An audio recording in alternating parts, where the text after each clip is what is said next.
Hello, good afternoon. How are you all doing? Good. It's 4:30 in the afternoon. It's pretty late in the day. So thank you guys for being here. And we really appreciate it because myself, my panelists, are really here to inform, educate, and serve. So we are here at your mercy. Really listen to the conversations that are happening and think critically about what you hear, because this is an intimate enough gathering that we can actually have a conversation, right? So let's really take advantage of this because you don't often get that opportunity. So I had coffee with my friend Buki last week. She's in Nigeria, and she said to me, "Oh, so are you and your billionaire friends still, thinking about playing games up in space?" And I was like, I don't really have any billionaire friends. I wish that I did. But her question really made me excited about what I actually do. Like, not many people know the real purposes and the real benefits of space, but I get to spend all my time with people who are working on amazing projects that actually benefit everyone on Earth, that benefit society. So today we're really going to have that discussion about what actually do we use space for? So in a public-private partnership led by Carbon Mapper, Arizona State University is part of a team preparing to deploy a constellation of satellites to respond to the climate crisis. With the first launch in 2023, these satellites will use cutting-edge remote sensing technologies to pinpoint, quantify, and diagnose sources of the high-emission greenhouse gases, methane, and carbon dioxide globally. We have some great panelists who are part of this project that I would like to introduce you to. ASU's Center for Global Discovery and Conservation Science, housed here in the Global Futures Laboratory, will play a key role in the Carbon Mapper mission. And Professor Greg Asner is the director of the center and chief science officer at Carbon Mapper. We also have two colleagues who are online. Planet is the operator of the largest ever fleet of Earth imaging satellites, and they will design and build the satellites leveraging the hyperspectral imagery sensor from NASA's JPL and operate the fleet with its existing missions architecture. Jeff Guido, who is participating remotely, is the Planet's mission director, leading the spacecraft, commercial product, and business development initiatives enabling the Carbon Mapper. And finally, Mackenzie Huffman, or Kenzie, who is also remote, is the Director of Strategy and Partnerships at Carbon Mapper. And with a background in sustainability, environment, and energy fields, Kenzie helps align the methane and CO2 data with stakeholder needs for maximum impact. So with all these speakers, we have a great discussion planned for the next 90 minutes, starting with open presentations. So first, I will spend the first 10 minutes setting the context for the discussion and highlighting the role of space in fighting climate crisis. Then I'll go to Greg to give an overview of the traditional uses of satellite for climate and environmental objectives, highlighting the difference between culprits and the victim side. Then we'll go to Jeff for some innovations in this field, where he will introduce Carbon Mapper from the Planet side and how it supports mitigation. And finally, Kenzie will talk about the stakeholders and the unique nature of Carbon Mapper. Following these presentations, I'd then like to open up a conversation about the scarcity in the world and the field that Carbon Mapper seeks to address, and what Carbon Mapper's unique asymmetries are as against other initiatives, leading to a conversation about its value. I hope to create the bedrock to be able to engage you in a conversation about the socio-technical systems in the fight against climate change and the societal implications of the decisions that we make. And this is the work we do at my school, the School for the Future of Innovation in Society. Does that sound good? Have I given you guys a good outline of what we're gonna do? Awesome. Okay, so President Joe Biden has taken a whole of government approach to tackle the climate crisis. So the National Climate Task Force mobilizes every agency to prioritize acting on climate change, with an emphasis on reducing emissions, accelerating clean energy, advancing environmental justice, and all the other things that we've heard about. But towards this objective, it has been identified that space has a significant role to play. So the US Space Priorities Framework, which is a policy document released in December 2021 at the National Space Council, states that the United States will advance the development and the use of space-based Earth observation capabilities that support climate action. And according to the Vice President, who is the chair of the National Space Council, the importance of using data and ensuring its accessibility, as well as the skill set to be able to analyze the data, is clear and significant. And this is significant for three reasons: to confirm what we've already been experiencing, knowing, and not giving priority to judge our effectiveness, and of course, to mitigate what's been going on.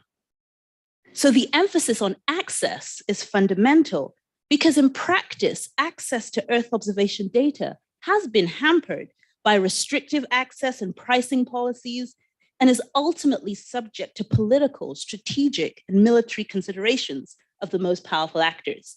And I say this as someone who started my career as a lawyer at the Nigerian Space Agency.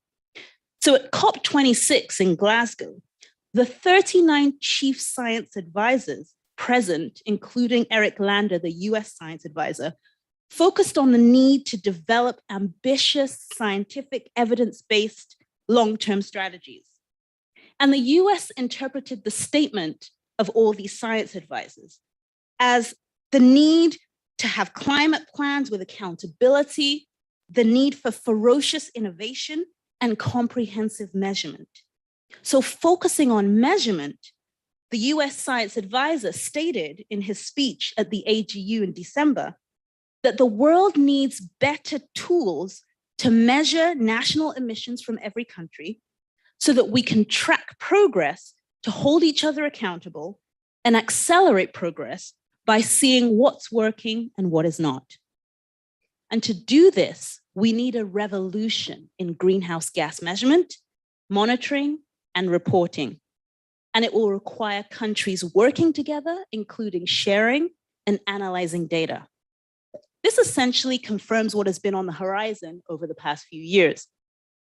But while satellite data has been used for decades for climate modeling and weather forecasting, the innovation is in actual near real-time measurements and monitoring of greenhouse gas emissions over the entire planet, isolating fossil fuel emissions from large background flukes, advances in inverse modeling, machine learning methods, and high-performance computing to infer sources.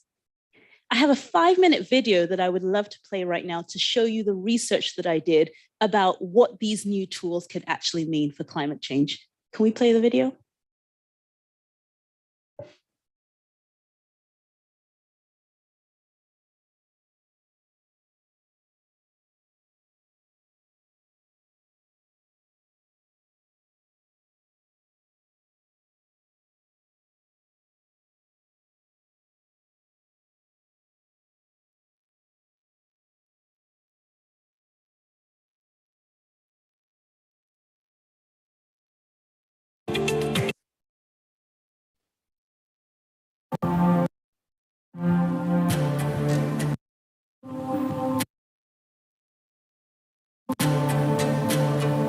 Is uncertainty in climate change data a problem? I'm Timmy Abiagana-Bajansi, and let's dive into this issue.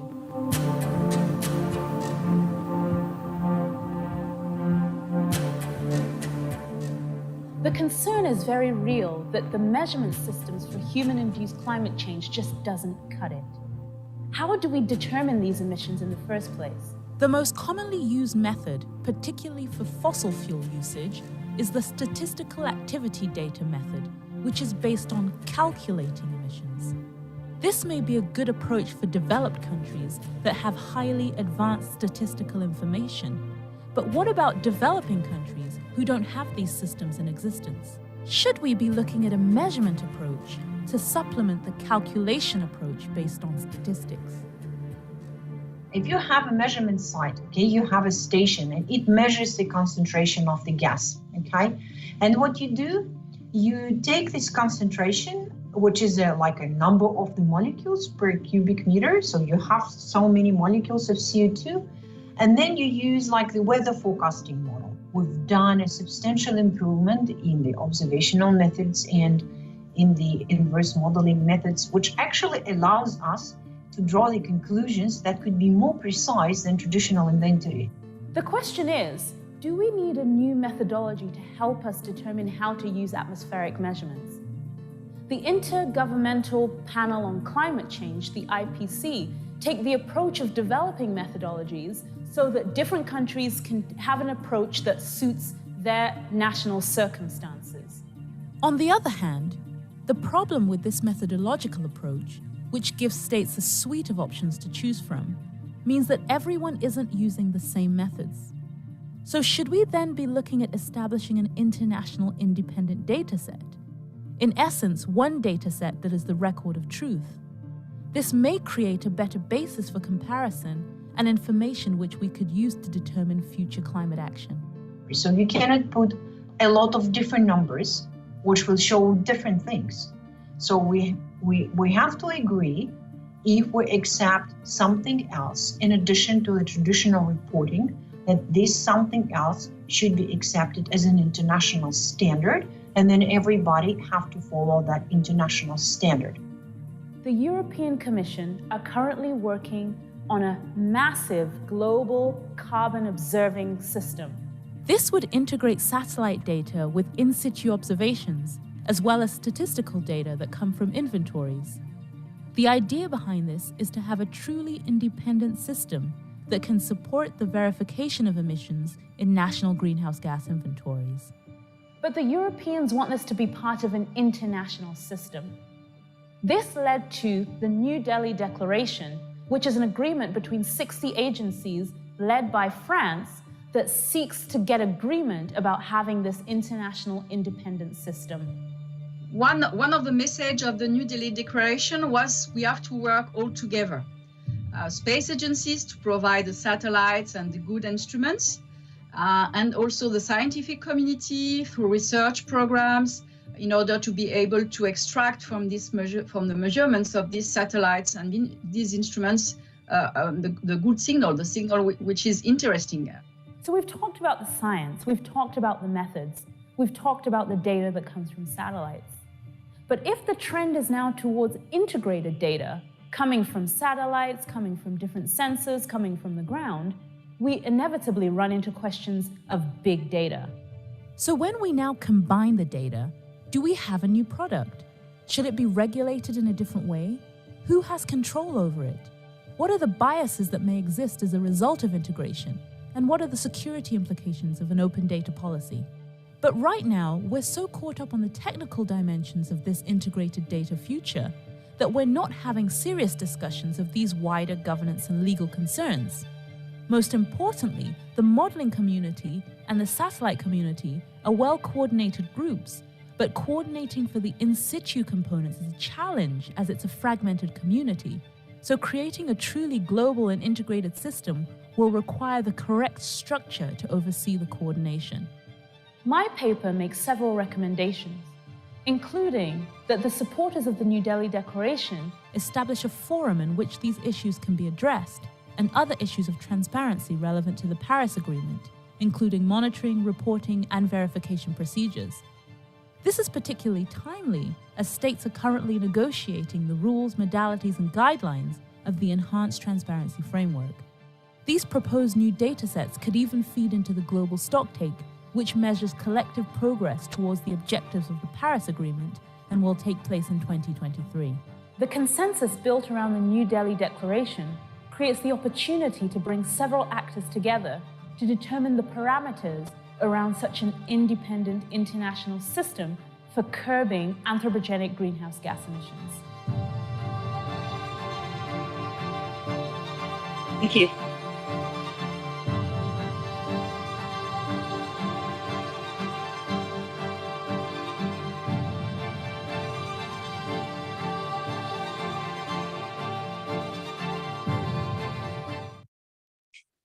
So the interesting thing is, when I did that work, it was really only government actors that were really talking about these new innovations.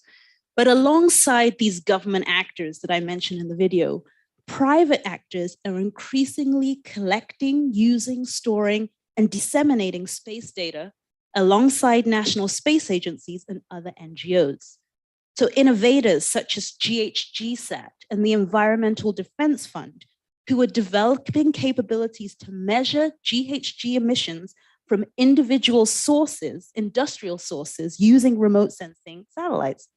So Climate Trace and Carbon Mapper are also releasing offerings that focus on harnessing satellite and artificial intelligence to advance emissions monitoring through direct observation and open data. But as important as all the technical challenges are, there are also non-technical issues that need to be considered if developing these new innovations will contribute towards climate action and climate objectives. The mainstream discussion highlights the trepidation and potential challenge to the radical transparency that can occur due to direct observations of anywhere on the globe from space. However, it's not just the case of the guilty, the supposed guilty, who would not want eyes on them without their consent. From my research, there are 4 primary concerns that I see that affect all states. The benefits of data sharing are in tension with the desirability of protecting the privacy, confidentiality, and security of sensitive state information.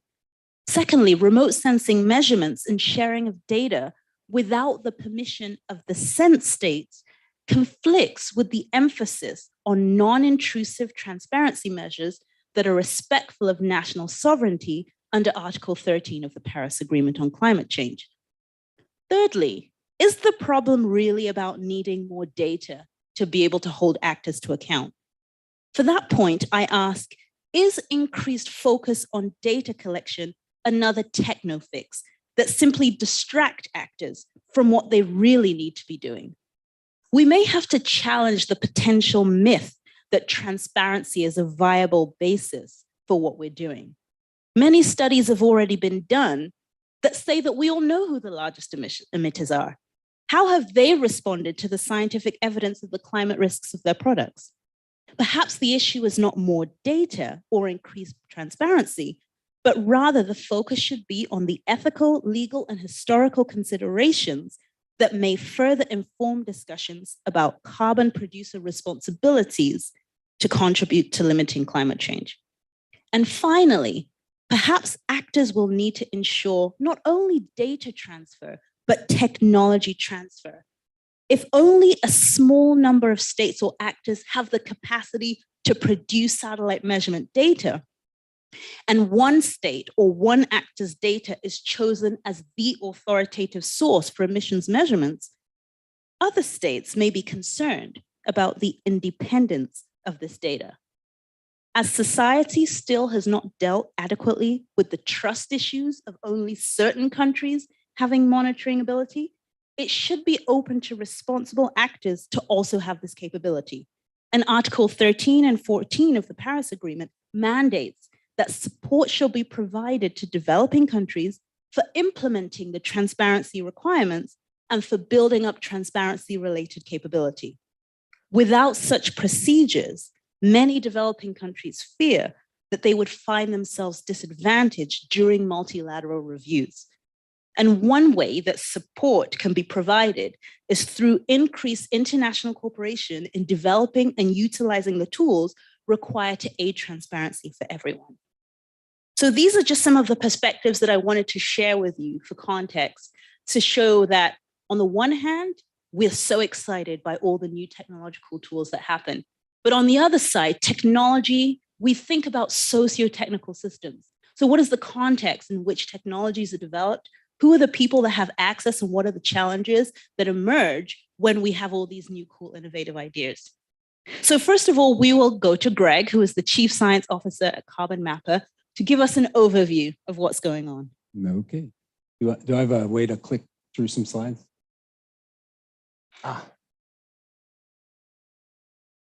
Thanks for having me. I appreciate it. Your 4 points, I actually really connect with many of them, maybe all 4, especially the last 2. And I direct this new center here at ASU. It's 3 years old, and I put that slide up not for advertising, but because it is our ethos. And let's talk about that and why we're even doing remote sensing here at ASU and why we're contributing. The discovery part is discovery like you might think like National Geographic, but it's also discovery like evidence. It's the discovery in the sense of generating usable evidence. Conservation isn't the old style of colonial conservation. It's about setting pathways that are conserved for future generations. It's the action that's highlighted there in yellow that is really about the satellite part of this. It's generating information that is not just going to be held by the few, but is going to be democratized and shared by the many.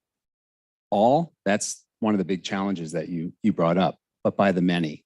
And so the actionability of the data is determined not only by how good it is, the resolution, all of those technical details, but also by the process by which it is shared. So that defines action. I put this up because I think if you're not aware, we have a lot of hardware in orbit. When I started in the field 26 years ago, we had 2 or 3 in orbit. Now we have, I put one up there that's NASA's set, and one up there that's the European Space Agency set, and there's a private one there in the lower right. And there are many more in planets with us today, and they have, as you said early on, the largest constellation right now. And I couldn't even find a slide for all of their satellites. So it gives you the sense that we have enough in orbit. But do we? Because were they crafted in the context of the user community benefiting?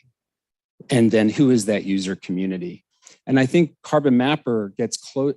The reason we're doing it, and I'll get to that, is that it's a step in the direction, no matter how you want to put it together, it's in the direction of doing the mission with a specific user community in mind and filling gaps that these national governments and other private organizations may not have filled thus far.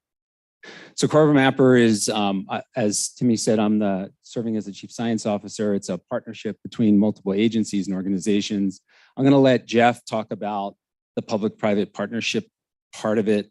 Kenzie is with us from Carbon Mapper. She's going to be able to speak to the trace gas or greenhouse gas part more detail. I come to this, why I agreed to do this is that there is a severe gap in what's happening on the ground and what's available from space. There's a really big gap there, not just technologically and socially, but in the sense of the operability and the actual actionability of the information that we're getting down from satellites is not making it into communities. It's not making it into small jurisdictions. It's not making it into smaller governments, whatever you want to call it. It may be making it into the big governments. For what purpose? For generating national statistics again? How is that actionable? And I would propose that at the national level, there's very little that's truly actionable. That's my opinion. So I tend to focus on climate culprits and climate victims. And this is a very gray area. People want to say, who's the climate culprit? All of our processes are that we all share. Some of us share way more in that problem than others on the planet's surface. And you might say, well, it's the smokestacks that are the culprits or the deforestation there. And it might be the polar bears that are the victims or the dying coral. Actually, the system is a series of feedbacks and connections that blur that distinction between culprits and victims. But it really is a way to think about how to approach the problem. And so I'm going to do that. These are really, almost cliche slides, if you think of it that way. Everybody's seen these. Upper left is a slide showing the CO2 record and that we've had a radical departure in my lifetime, shown in that red spike in the upper left. That's CO2, and a lot of people understand CO2 now. But methane and nitrous oxide have far more greenhouse warming potential per molecule than carbon dioxide, and that's shown in the lower left. Methane, about 28 times the warming power of CO2, nitrous oxide, about 265 times. And then that right graph shows that all are going up.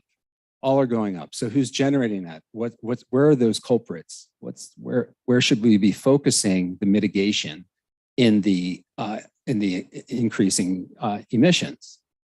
Well, when you roll it up into the national level, you end up with this, what I would call unactionable data set. Look at the US, big contributor. Look at Russia, look at Australia and so forth. The darker colors are the bigger contributors, but is it actionable? It tells us that it's just another expression of the problem, but how do you actually work on the problem using such broad sweeping types of statistics? Meanwhile, while we're trying to figure that out, we are also remembering that the thing that's causing the greenhouse gas emissions, about 90% is caused by industrial emissions. About 10, 11% is caused by changes in land cover. And here's an artist's view, a scary artist's view of what that looks like. Meanwhile, we're dismantling the biodiversity of the planet along the way.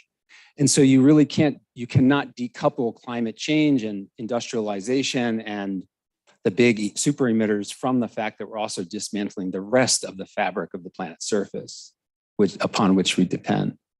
And then that connects to issues of sea level rise, crop failures, those feedbacks back on us, indigenous rights, and the fact that indigenous peoples here, by definition of intergenerational knowledge, have stewarded the planet long before the Industrial Revolution. And now they are the recipients of this era that we brought on. And then there's the issue of supply chain, something that we all depend on and cannot get away from. There is no way to not be part of the supply chain on the planet's surface, to my knowledge, at some level. Yet it's totally out of control in the sense of managing our footprint, managing its negative impact on our environment, all the way out to our oceans, places that we thought, okay, the supply chain, our activity, our impact is very land focused, but actually our oceans are suffering. And we're 2/3, 3/4 ocean cover. So that's a pretty big footprint. That leaves us with these, again, broad brush sorts of prognoses. And this is very well-known graph if you're in climate science or climate policy. And it says, look, we're somewhere at the black line and we're going to go one of these directions. Some of the directions would require radical change in supply chain. Some would require almost impossible maneuvers sociologically to put us on the blue line. Actually, we're definitely tending towards the green and yellow futures. Yet, is that actionable? I don't think it is. I think what's actionable is work that puts into the hands of even the smallest producer, consumer, jurisdiction, contributor, some way of understanding how they can contribute to a solution. This is a graphic that puts us somewhere at around now 2020. And you see that that dark gray area is the impact of fossil fuel emissions and cement production on our atmosphere. As Vice President Gore said the other day in his talk, we're using the thin atmosphere as our sewer. And then right now, about 10% of the problem is in deforestation in the yellow. Well, by 2040, which isn't that long from now, if we do what we're supposed to do, according to the Paris Agreement, we're going to get down to the fact that we're going to be nitpicking at land issues to try to fix our problem. We're going to have reduced our emissions, say, and then we're going to have to look for ways to actually soak up carbon back into the land surface. And it's going to happen largely on land. So then that big yellow wedge that's projecting out becomes the dominant process, believe it or not. So climate change mitigation turns from ending the sewer use, the use of the atmosphere as a sewer, to actually reforming all of our activity on land, where it all started in the beginning. And so tools have been around now. This is the latest version of a very widely used tool called the Global Safety Net. It's a tool that was designed using past satellite technology that is myopic to many of the issues I just brought up, but it gives us some way, some digital toolkit to start to figure out where would we do these land interventions. While Carbon Mapper is going to be up measuring point source methane and CO2, which Kenzie's going to talk about. I don't want to steal her thunder. This land issue, all of this space for management is going to come front and center in the next 15 years. And we're going to be needing tools to approach those issues, and Carbon Mapper will be part of that toolkit. Right now, a lot of the tools, including Carbon Mapper, are in the back of my airplane. That's my aircraft. It's an ASU aircraft.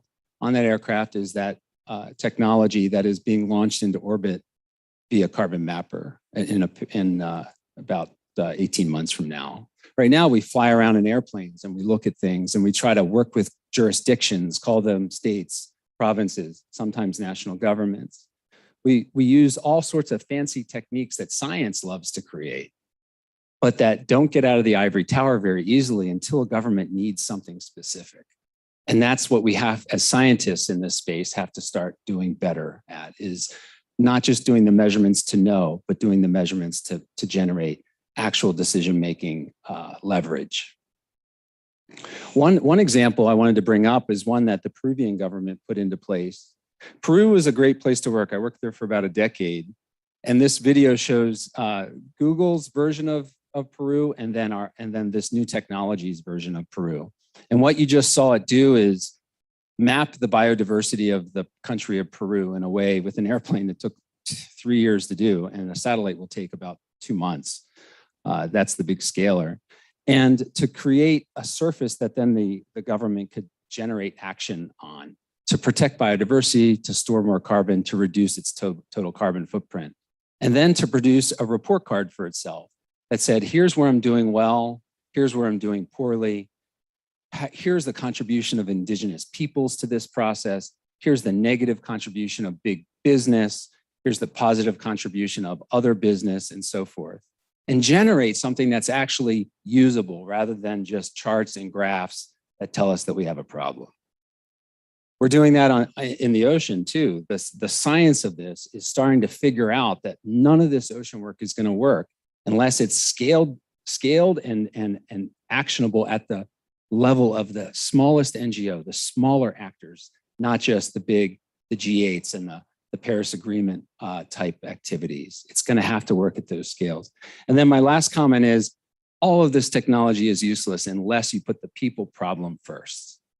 Technocrats, I come from the exact opposite. You think I'd be the technologist because I have airplanes and things. It's because I started on the ground, and those who are in our sphere at the center are those who come from that mindset as well. It's really putting the people first so that we can generate the missions that will have efficacy at all scales. That's my reason to be in the Carbon Mapper program. And I think it's a contribution that matches the contribution you're going to hear from Kenzie in a minute. Thanks. Perfect. Thank you so much. I'm going to save all the questions for the discussion, but really think about, I think I heard some fascinating things in there. Obviously, putting people first is really interesting and different. Looking at what is the difference between a big tech company like Google creating an application and then something like this, which is more focused on how do we get a diversity of perspectives, indigenous perspectives, to create something actionable. So think of what kind of questions spur to mind as you think of that. Okay, next we will have Jeff from Planet. So excited to hear from you, Jeff.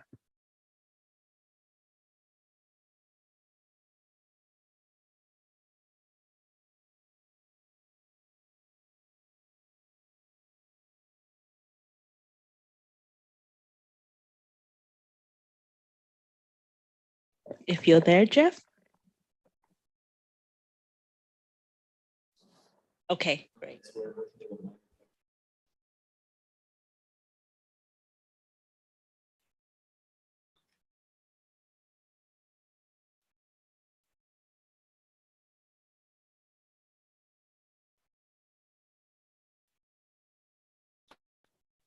How many of you have heard of Planet? Oh, lots of people have heard of Planet. It's really interesting because I can't wait to hear the overview, because when I started, there were all these companies like Digital Globe and all these companies, and I feel like the only ones I hear about these days are Planet. So they've done some really interesting stuff to be now at the top of mind for everyone. Hi, Jeff. Hi. Well, I'm happy to hear that. Sorry for the short delay. I was working through the process of becoming a panelist officially on the Zoom call. So thank you for your patience there. And thank you for the intro and the kind words about Planet. And Greg, great to see you. So I'm going to share my screen here. I'm going to talk for just a few minutes about what we are doing at Planet and how we are contributing to the Carbon Mapper mission. Let me find the right screen. There we go. And yeah, we're extremely excited to be a part of this this program. I'll talk about how the program and the namespace and how that all works in a moment. But first of all, I'm the mission director for the Carbon Mapper mission at Planet. I've worked with Greg and Carbon Mapper, and as well as a few others, to bring this mission together at Planet. There's many folks that deserve credit that precede me in terms of the early incubation of it. But now here we are in phase 1, where we are working to launch 2 spacecraft, as you mentioned, and taking that into the future. A little bit about Planet first, because I think it's worth talking about what type of company we are and what the value we provide is, because it starts to give an insight into why we are doing this mission. Planet, first of all, is an integrated aerospace company. What that means is we design, build, we operate all of the satellites and systems, including the data platform, that serve data to our customers. We do this so that our users can make informed and timely decisions that allow them to not need to have a 30-year background in space technology or analytics or GIS to make sure that they can still make good decisions about what they care about. Planet was founded a decade ago now, so we've been, even though we just exited the startup phase officially, we are still relatively young in terms of aerospace companies. And the whole purpose is to make change visible, accessible, and actionable. The Carbon Mapper mission specifically aligns with Planet and our intent to do good and democratize data across the planet. And it's interesting that Greg mentioned the piece about the enormous gaps that we're trying to fill. We really see that as a core piece of this mission and the value that we are providing, because there's so much that we don't know. And by shrinking those gaps, we'll be able to better manage the problems ahead of us and develop more integrated and thoughtful solutions in the long term. Planet itself is as far as what spacecraft, everyone wants to talk about the spacecraft. So I'll just give a little bit on that. We have 3 mission lines at Planet. We have our Dove or PlanetScope mission line, which is the 180 spacecraft, which gives us the superlative of the largest remote sensing space company that's out there. There are other constellations out there that have larger numbers, but they don't provide the same type of space service that we provide. We're a remote sensing company, and so we take images of the planet. Then our SkySats, we have 21 of those, and those make up our high resolution constellation. And we are building a next gen constellation that will expand on that in many ways. And in fact, we made an announcement today about that. So feel free to go to our site and check that out if you want to see some cool videos on the next generation that follows SkySat. And then Carbon Mapper is what we're here to talk about today. We're launching 2 of those spacecraft in 2023. And you'll notice, like, if you're looking at the stats on the right, you'll see there's this big difference or differential in the GSD or the resolution on the ground. And what's unique about this spacecraft, and the reason why we are going with 30-meter resolution, is because we get in return an enormous amount of spectral resolution, the ability to see and basically map out or chemically interrogate materials on the ground that are on the surface, is something that we're getting from this spacecraft. Leading more into what the Carbon Mapper mission is, it's the purpose of it and the intent is to launch a constellation that is capable of tracking and seeing 90% of methane and carbon dioxide point source emitters at the facility scale. There are a whole host, as Greg mentioned, of other systems that are being launched, and they serve a purpose in a broader systems of systems approach. But what we are really looking to provide is point source facility level tracking and attribution. Mentioned phase 1. If we move, assuming things are successful, our goal is, and our intent is to move into a phase 2 in 2025. Which will unlock daily to biweekly monitoring globally of priority sites. And then we will be providing our intent is to provide a rapid leak detection service that gets insights into the hands of the operators and those that can mitigate quickly so that they can close off and help and better manage their infrastructure and their systems. We've already touched on this, so I won't spend too much time on this, but this slide aligns with a lot of what Greg is saying about the potency of methane and how much more powerful it is than carbon dioxide over the 20-year and 100-year scales that I've listed in that top bullet. We see these types of emissions from fossil fuel energy, waste management, and agriculture, and we serve a variety of purpose in addition to climate change or addressing climate change with this data. Now, the partnership itself and the term Carbon Mapper, I think it's worth just spending a moment describing that. Carbon Mapper is, you can think of it as three related entities. It's a public-private partnership where these organizations that you see on the left are coming together to accomplish a mission that speak to the strengths of each organization and enhance them. The organization Carbon Mapper itself is a nonprofit, which Kenzie will talk more about in a moment. And then we also refer to Carbon Mapper as a mission. It's this sort of aggregation of technology and intent to accomplish something that has not been done before. And so we have a variety of partners across the space to include integrators, technology organizations, leaders in their field for science, as well as policy and philanthropy. The scope of the Carbon Mapper mission is quite broad. Greg mentioned the aircraft that's being used and the work that's being done there to do ground validation and develop future algorithms.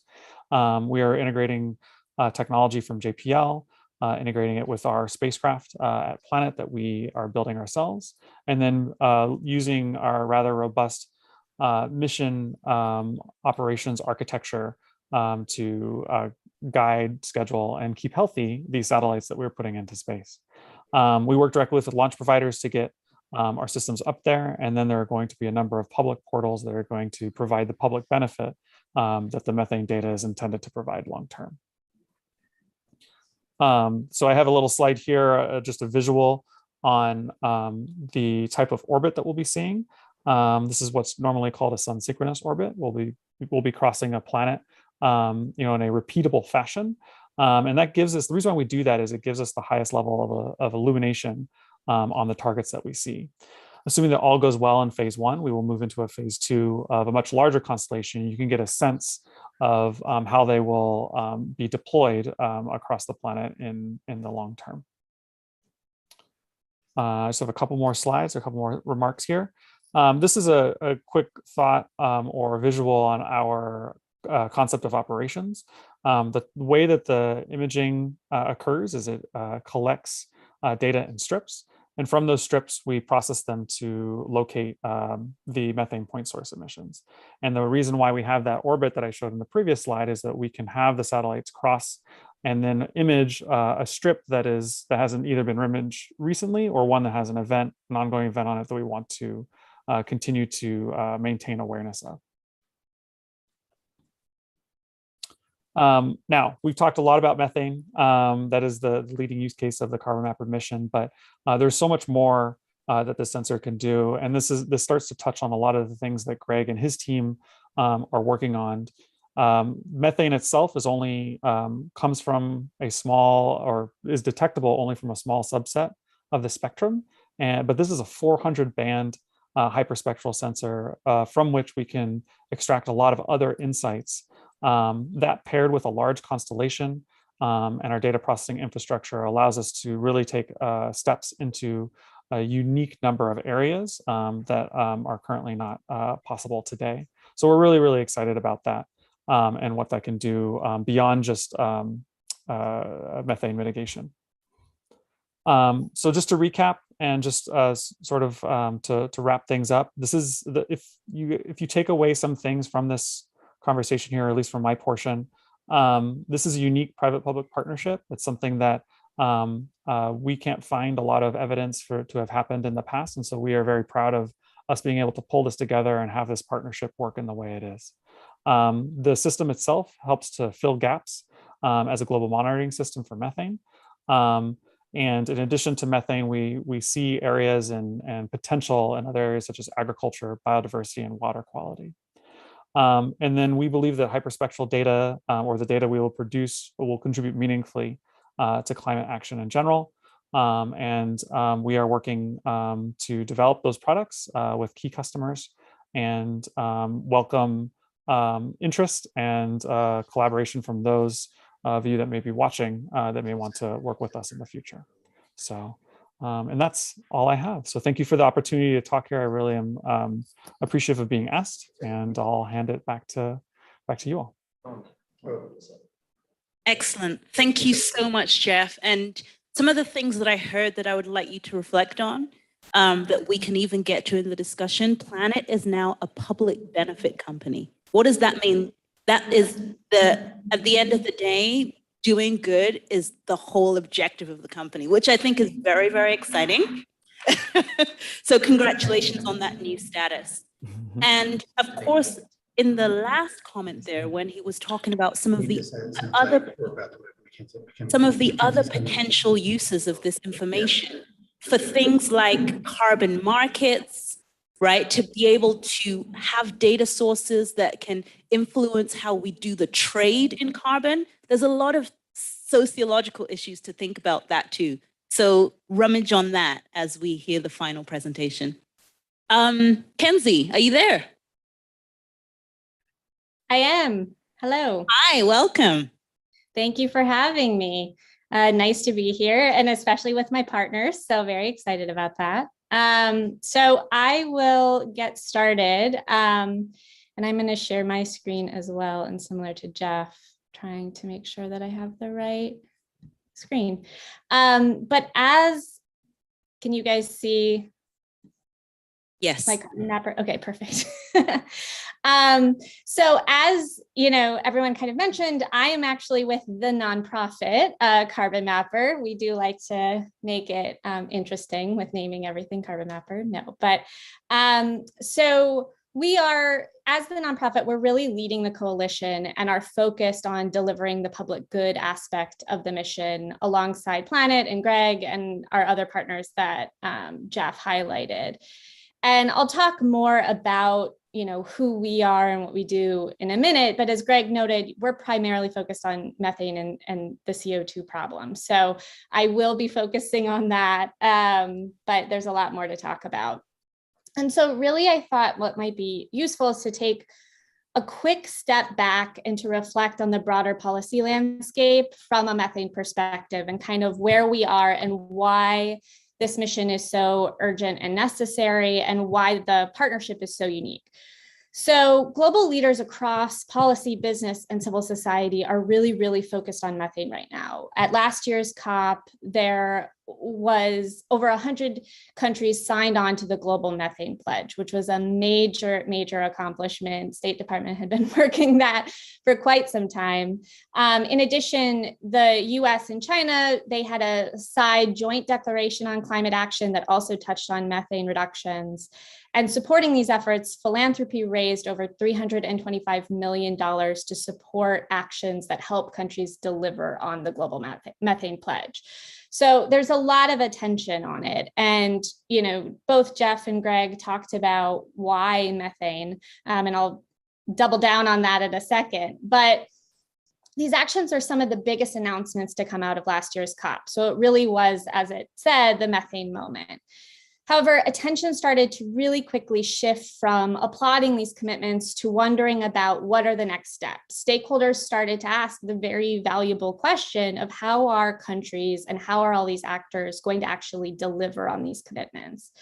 And I will say countries have started to respond to those calls. In particular, many are starting to enhance existing regulations that target methane reductions, primarily by focusing on the oil and gas sector. So a handful of examples: the US, the EPA put out a proposed rule on methane reductions in oil and gas. Canada and the EU are looking at upgrading their regulations. And this is all separate from the reporting regulations that were mentioned earlier.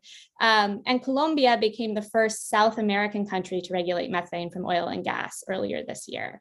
So there's a lot of movement, but the consensus is that the pace of action doesn't match the scale of ambition that was announced, and that we aren't on track to where we need to be to avoid the worst impacts of climate. And so given this moment, and you guys saw pieces of this earlier, so I won't belabor too much of it, but given this moment, this ambition, the real question is action, and where are the real near-term opportunities? And it's really important, I think, to emphasize the role that tackling what we call methane super emitters can play in achieving tangible emission reductions quickly. By tackling these particular sources, we can also help countries and jurisdictions get on track to meet their own pledges. So for those that aren't aware, and I think Jeff touched on this a little bit, but super emitters are essentially sources that emit more than 10 kilograms of methane an hour, or 22 pounds per hour if you're not familiar with the metric system. And studies have shown, including ones done by Carbon Mapper research scientists, that methane super emitters can have a disproportionate impact on regional methane emissions. So a handful of these sources, and we're talking about very specific infrastructure at the facility level, can contribute disproportionately to between 20 to 60% of regional emissions. So tackling a handful of these sources can deliver real emission reductions, which is why it's one of our focus. And it's why Riley Duran, our CEO, has been working on this problem for quite some time, decades, he likes to remind us. But a lot of these sources are also intermittent. So that means that they occur infrequently. And so that's where satellites really do play a really critical role in identifying these sources and enabling mitigation through frequent revisits to sites, as well as monitoring sources that are really hard or dangerous to get to with other technologies. So, and as I mentioned, this is where Carbon Mapper sees a major opportunity to provide policymakers, operators, and other stakeholders with the transparent, precise, and frequent data on high emitting methane and CO2 sources to really drive tangible action. And I'll actually give some examples of where we think there's a lot of potential from mitigation and specific users in a second.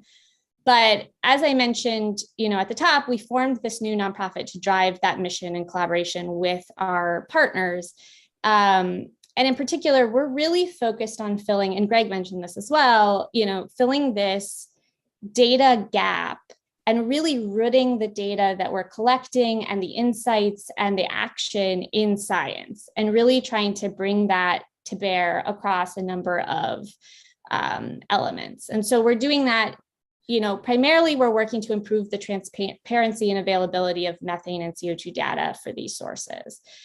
In addition to the work to advance the satellite program alongside our coalition partners, we also have an ongoing airborne program that Greg mentioned that he's helping us execute, and that conducts surveys over key regions. And this work is really laying the foundation, as he mentioned, for the satellite data, as well as allowing us to deliver a lot of data on methane and CO2 today to help build the case for how this can really transform and create mitigation solutions.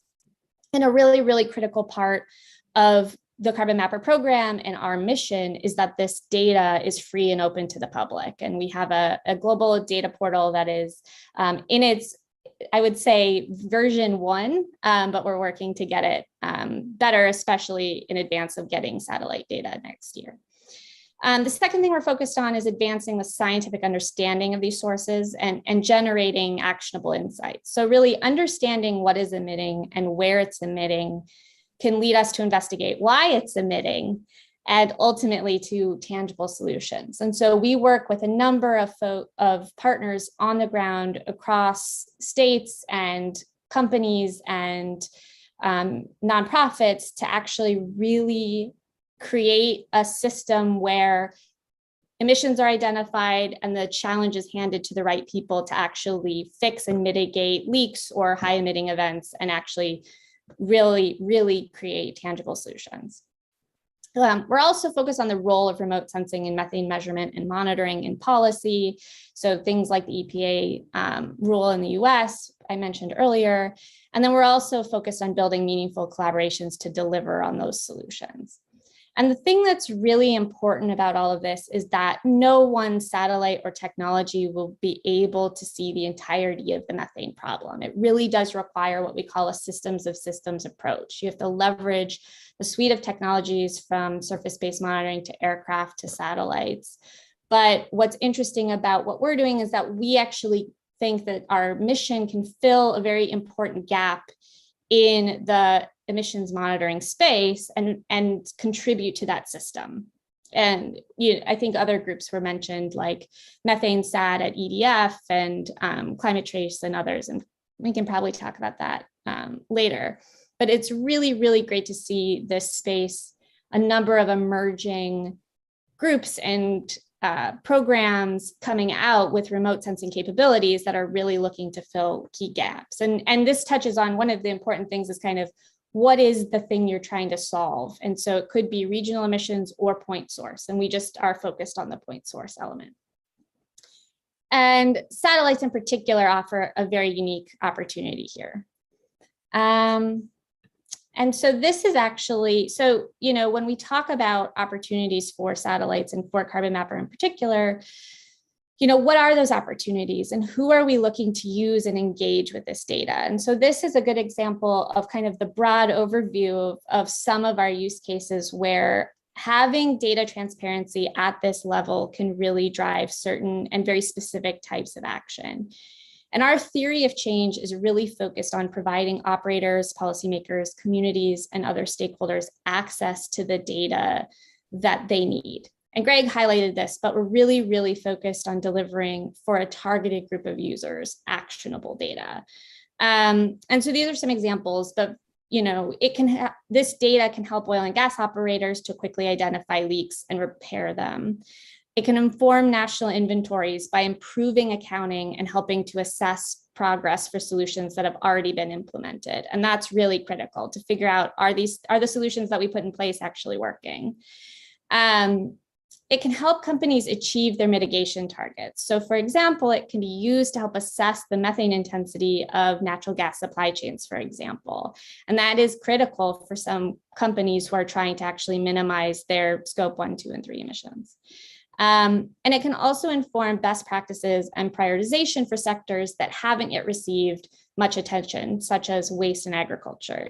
Oil and gas gets a lot of attention, but waste and agriculture are huge methane sources that, a lot of this data can bring to bear and bring to light where those emissions are happening and why. And the last point I'm going to make before I'll hand it over is that our approach, and Jeff touched on this a little bit, but our approach to monitoring methane can also lead to better outcomes for communities from a public health and safety perspective. So methane is often co-emitted with other compounds that impact air quality and health, and tackling methane can help to improve that. So pairing these observations with existing demographic and climate risk data can help to demonstrate where methane mitigation can also tackle public health and climate challenges at the same time. Quick detection can benefit communities that surround these sources. Oftentimes they're in low income or vulnerable communities. And methane is quite flammable. And so rapid detection can lead to quick notification to communities of really potentially serious events. And so that is where building out our capabilities to do point source emissions monitoring will really have a very significant impact at a really, really granular level. And we like to say that that's, one of the really unique things about Carbon Mapper is that we truly are a public-private partnership and have really brought to bear all of the skills of our partners to tackle this problem and to try to really deliver a comprehensive solution to a really complicated problem. So with that, I will turn it back and I think we enter into question time. Excellent. Thank you so much. I heard some really fascinating things in there, particularly about, the diversity of users that you're trying to reach. And I think what was really interesting about that in the context of what you were saying about victims and culprits, it's like, who do we focus on and what is the priority and things like that? So you're trying to reach as broad a user group as possible. So for the last few minutes of this session, I would love to open this out. You've heard a lot of different perspectives. I obviously laid out the social aspects of all this. You've heard about the new technologies and the new innovations. You've heard companies' perspective. You've heard a nonprofit perspective, an academic's perspective. Let me ask you, what are some of the things that come to mind? Like, what do you first think of when you hear of this? And don't overthink it, just what comes to mind. Let's talk about it.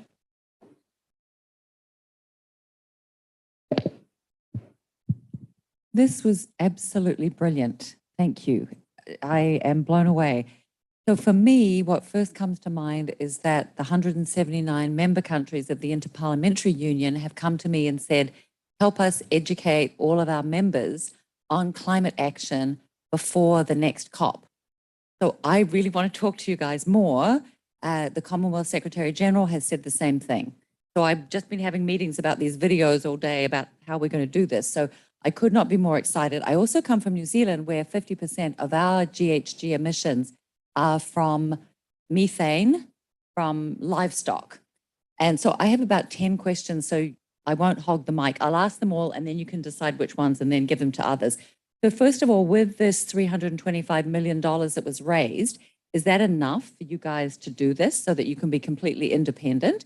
Because I can see you might be in the sights of some nefarious actors who are your climate culprits who may not necessarily want to be called out. So I'd love to know, how do you maintain that independence?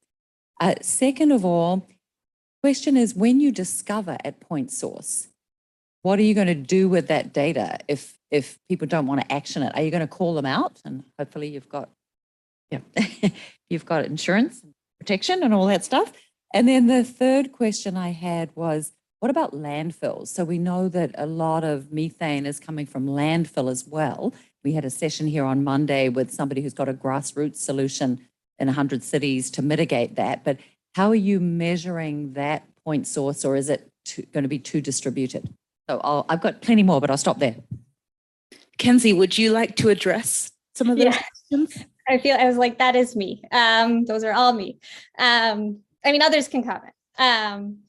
Yeah, so I would say, so one thing I will say is that the 325 million is actually to create something called the Global Methane Hub. And it is focused on delivering advocacy and technical capacity to support the the execution of the Global Methane Pledge. That is not Carbon Mapper.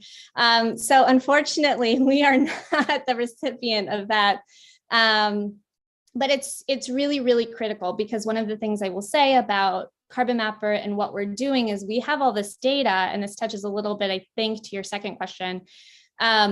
What do you do with it? And we have really strong, so I am the Director of Strategy and Partnerships. I did not say that at the top, but we have a lot of work underway with nonprofits, with industry, with regulators, where we take the data that we see and we work really, really closely with them to get the data where it needs to go. You know, I think you'd be surprised at how many industry operators are really grateful that they get the data, because a big barrier for them is just getting the data, collecting it and knowing.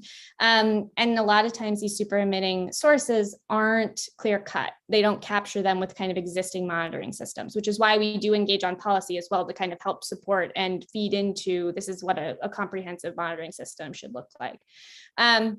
But we do work with a number of partners to do that. I would say Carbon Mapper as an entity is not an advocacy organization, because we do want to maintain this partnership role with all of these actors, but we do support groups that engage in advocacy to use the data and understand the data to better create action in users that may not be as open as others. So we are definitely aware of that. I think one of the things that you know, we've seen is that there are challenges in getting the data to the right place. We have, you know, our CEO often talks about it as the jurisdictional fragmentation. There's a handoff challenge a lot of the time. And that is something that we're actively working through. And I think we haven't solved it, but we're very aware of it.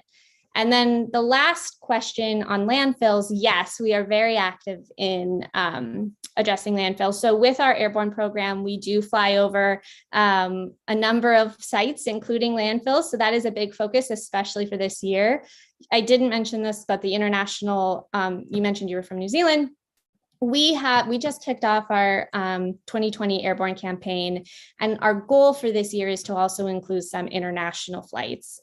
We're still working through that. It wouldn't be New Zealand, sadly, but that is a big focus. And landfills is actually something that a lot of our potential international partners have highlighted as an area that they want to look at. We are currently in the process of working with RMI to actually put out some papers and such on landfills, and using some of the observations that we've already collected to provide some insights and some real tangible action, and to kind of move that forward. So we are actively engaging, and it is a real area of opportunity for mitigation. Thank you so much. And I think your question, I mean, I'm not an advocate, but as an academic, I think a lot about the myth of transparency. So we love this notion of transparency. We think that it's the answer to everything. If we just get more data and we just know, but like I said at the beginning, we know where a lot of the emissions are coming from. So what do we do with what we already know? And I think that's a really important question. Yes, this is going to help a lot of people. So like the oil and gas companies want to know where, whatever. But at the same time, we just have to be conscious that it's not just about developing more technology, but working on the social dimensions of people taking responsibility, the social dimensions of people being held accountable. And so that conversation must go alongside the technical tools we develop. Any thoughts? I think you hit it. There's a difference between transparency and engagement. And this group is challenged with both, really. The engagement, as Kenzie says, is through the partnerships, so that we're not the advocates, but we're deeply engaged technically and in other ways, so that those who are professional at engagement will bring this in. It's not just transparency and hopefully they'll look at it. It's really having the relationships and the network to generate action based on it. Excellent. Any other questions? Yes. Yes, I'm here. Thank you for all of your presentations that were really insightful. Besides generating actionable science, as scientists, how do you think, what is the best way to make all of these data actually used by decision makers? Like, is it by participating into COP26 in Glasgow? Is it by participating into COP15 in China at the end of this month? Is it into participating into the writing of IPCC reports or IPBES reports? What is your feeling about that? That's a great question. Who wants to take a first stab at that? What about you, Jeff? The way that the way that we'll be working through this is mostly through the partnership. So the way that Planet sees its role is being as the technology partner. We want to produce lots of data, and I'm just going to build off of the points that Greg and Kenzie were making. It's about how does that get translated into the right systems, the right interfaces to deliver that end product, and that's what we're hoping that the academic community can help deliver for us, because there's so many use cases, there's so many ways that we can take this type of data set that we don't know all the answers yet and how that can be deployed. I think there's almost this inverted pyramid, if you will, of applications. If you look at the lowest data layer and you work up to more higher levels of processing, the number of applications increase. And so we need help from the community and organizations to do that. Now, for the specific type of use cases that we already know or feel like we understand somewhat, that really is through a lot of our partners. I think it's one thing to say, there's been some talk about how the data would be used maybe to call out certain actors and things like that. That's really not the intent of like what Planet's role in particular is. It's to provide the data. We want to be a party that provides an open source or a source of truth, if you will, that others can use and the policymakers can use to actually make their decisions. And that goes back to one of my first points about making that data actionable, accessible, and visible to the world. So yeah, hope that helps with that. There are probably some other things and other pieces that the other members can build on. Yeah, I might just add if I can. Oh, sorry. Go ahead, Kenzie. Just to add to that, I think one of the big things that at the nonprofit that we're focused on is building technical capacity to understand the data and ingest the data.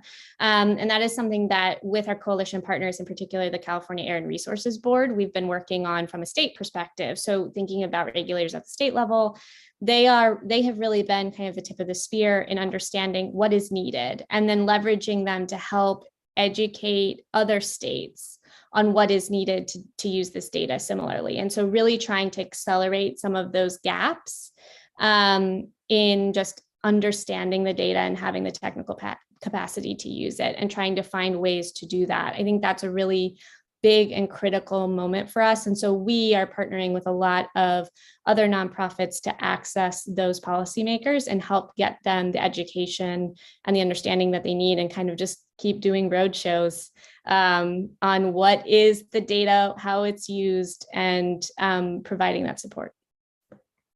I think that's a really great point, and I just want to give you an example of how I was thinking about this. I did my postdoc in climate change law and environmental law, and I was looking at all the environmental law regimes and saying, what is the place of this data in those regimes? So the Paris Agreement on climate change, I went to all the climate negotiations, was talking to everyone saying, like, all these countries self-report their data. And that's why in my video I was saying, so if everyone self-reports, there's no international standard or international like data set that is truth. And so what if we use satellite data? And then that's when I started discovering all the challenges, like the Paris Agreement on climate change is actually about ambition and getting people to do better softly and gently. So they don't want anything that is too radical. And so a lot of people were like I said, Article 13 on transparency says that, any kind of mechanism should be non-intrusive. So can we use satellites if we're not the one that owns the satellite, et cetera? So my point to say is when you take a non-traditional lens at looking at where could satellites be used, it's really interesting because you'll find that even though Kenzie said the capacity is low, so people don't understand it, when you ask the questions, there are a whole bunch of reasons why people challenge certain types of technology or other issues that you have to deal with, even when you think you have a great solution. Any other questions?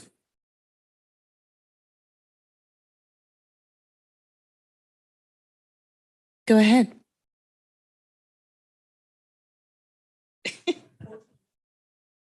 Okay, fair enough. Yeah, inspiring and informative presentations here. So my question, I guess, is a bit about the systems of systems approach that a few of you kind of mentioned. That you're perhaps the data being acquired is a new, more acute iteration of efforts that have come before that are maybe just macro efforts. The TANSAT in China, Japan's GeoSat, and the US's OCO2. So my question is, with this undertaking and this effort, the way I'm kind of understanding from the presentation, have you had to integrate at all with prior methods and data sets, or is this a completely different thing? If there has been some, if you're standing on the shoulders of prior efforts, has there been any complementarity or a bit more conflict? I hope that makes sense. Greg, can you speak to any of that? Well, I cannot so well. I think Kenzie would do better with the within the greenhouse gas subset of this, which is the culprit side. But the system of systems is the thinking of academia now, for sure, where the culprits and the victims. I've talked about coral reefs and forests and things, right? It's all one set of problems. You can't really, we did talk about point source methane, but the same exact instrumentation is going to allow us to radically change how we're managing forward in the victim side as well. So systems of systems, Carbon Mapper won't do it all. It will be added to a suite of observations that allow us to interrogate the culprit side, if you want to use those terms. I just use it to be provocative. That's the methane and CO2 emitters, the super emitters in particular, and the victim side, which is the processes on the rest of the Earth's surface, right, that are either affected by it or that are generating that supply chain effect itself. So, And it is a system of systems that will be needed to make these observations actionable. And those observations will not come from one instrument or one technology. No, it's definitely a mix. And I think the academic side and certain companies like Planet and certain nonprofits like Carbon Mapper get all that, but I'm not sure the rest of the world is seeing that yet. I'd like to add to that too, and thanks, Greg. The systems of systems, what we mean is we want to be clear that, like, while we're going to provide and build something that's amazing and revolutionary, we don't want to fall into the trap that one technology implementation is going to solve our problems. And satellites are fantastic. They're cool. They do so many things that we can't do with aircraft and on foot, but you can do things on foot and with aircraft that you can't do with satellites as well. I think probably one of the simplest examples I can give is like the sensitivity, the lower threshold and sensitivity of what we have. You know, we're going to have a very sensitive instrument that can detect methane somewhere in between 50 and 100 kilograms per hour from a super emitter. But how do you see the emitters that are beneath that threshold? And that's where airborne platforms come in. That's where handheld sensors come in.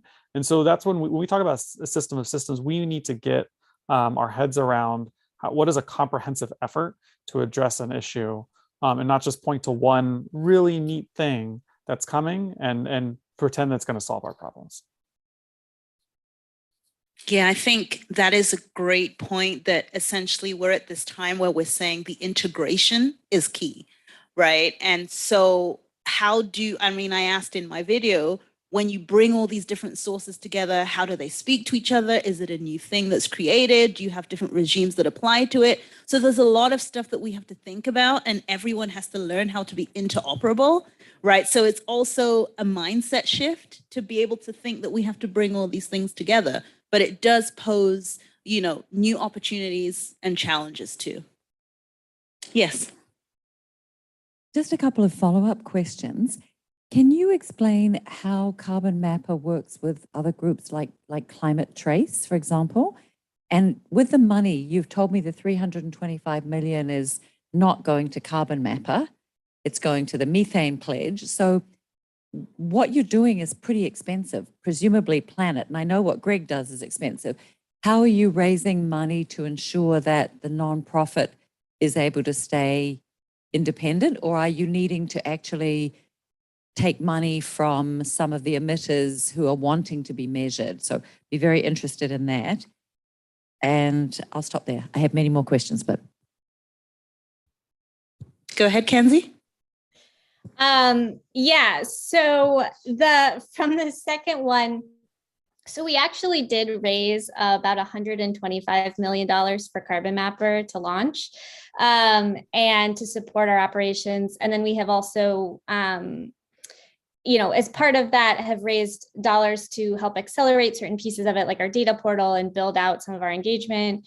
And so that has gotten us through what we call phase one, which is the launch of our first 2 satellites. And then we are working to think through phase 2, which is actually building out towards the bigger constellation, and Jeff can jump in if he has anything else to add. But as part of that, Planet will offer a kind of product using it, and there is kind of a collaboration between that product and Carbon Mapper. So hopefully, to the extent that data is useful to customers, we would be able to generate revenue that would sustain the nonprofit. Jeff, I don't know if you have more to add. I'd like to add more. So that we are, you could look at this program in a bit of a way of like a ramp in capability. And so a lot of times you need to take the startup focus as a way. There's like a seed funding round where you get like a small group of people together and they think about the problem, and they go out for new funding rounds and things like that. And this funding round that we're in, if you want to call it that, it's just an example, is just one where we've done philanthropic raising of money, and that's where Carbon Mapper comes in. They've done that raising, and they're acting as the mission or program integrator at the moment.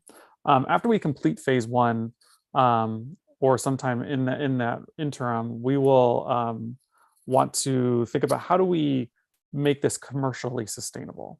Part of this being a public-private partnership is there's different pieces that we bring to the pie here, or the commitment here, and making this a commercially sustainable platform has always been our intent, at least Planet's intent, because we are a commercial business. It was mentioned before that we are a PBC, which is something we are very proud of, a public benefit corporation. And that means that we bake our mission into our charter and our purpose, but we're still a for-profit company, and we still need to generate revenue. And we intend to do that with the system while still providing a significant public benefit for the world around the methane data. I hope that gives you some of the insight that you're looking for about how we intend to take this into the future, because if you know anything about space programs or any technology programs, they are not cheap. Being able to move that forward, that's the long-term, I guess, vision of how we will get there. Excellent, thank you. Any other questions? I think there was a second part of that question that I didn't answer first, which was how do we engage with other groups like Climate Trace? So I think it's important, all of these groups that are out there are doing very different things. And so it's important to kind of know what role they're playing in the ecosystem. Methane, EDF has Methane Sat, which is similar to Carbon Mapper in that they're launching satellites and they are going to be, putting data out there.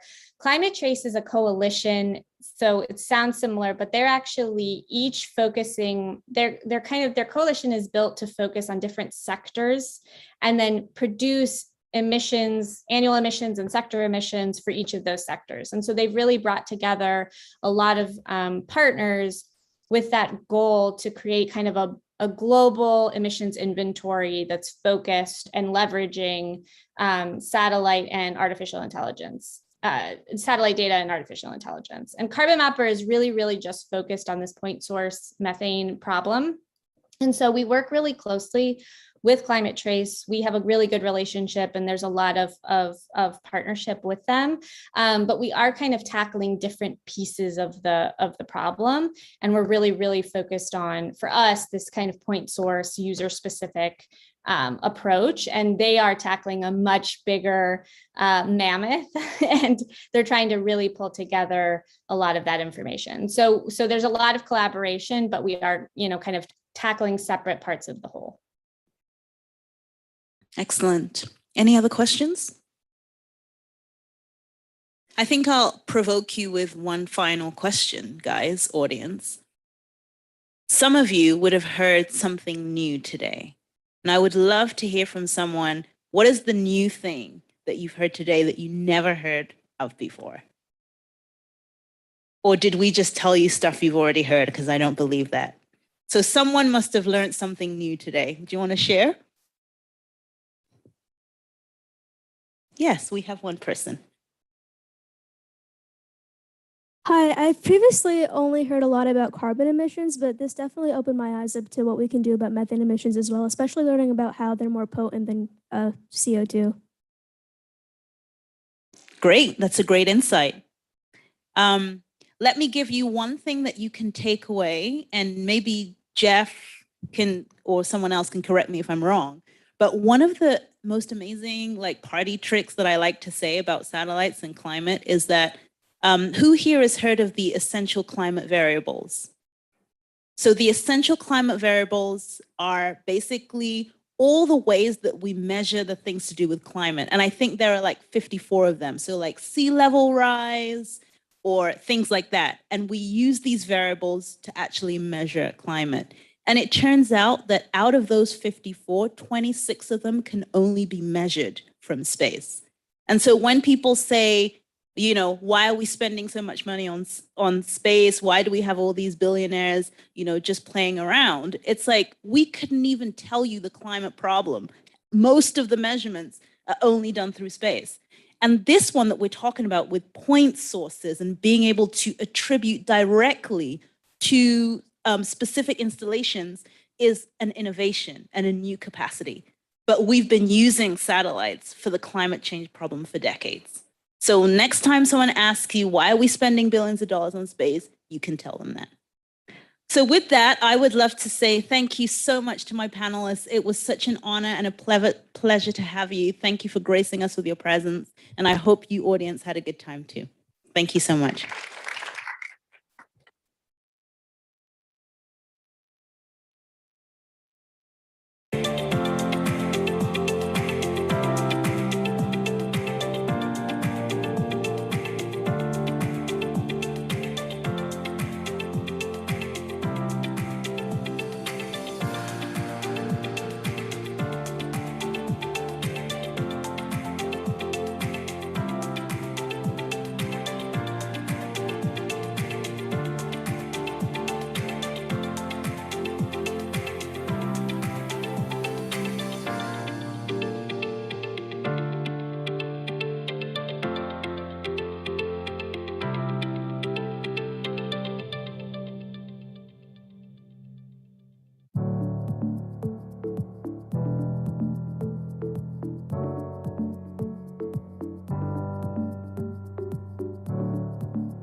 Okay, good evening and welcome to what is going to be definitely the most exciting event of the week. And you are the people that are privileged to experience it in the flesh.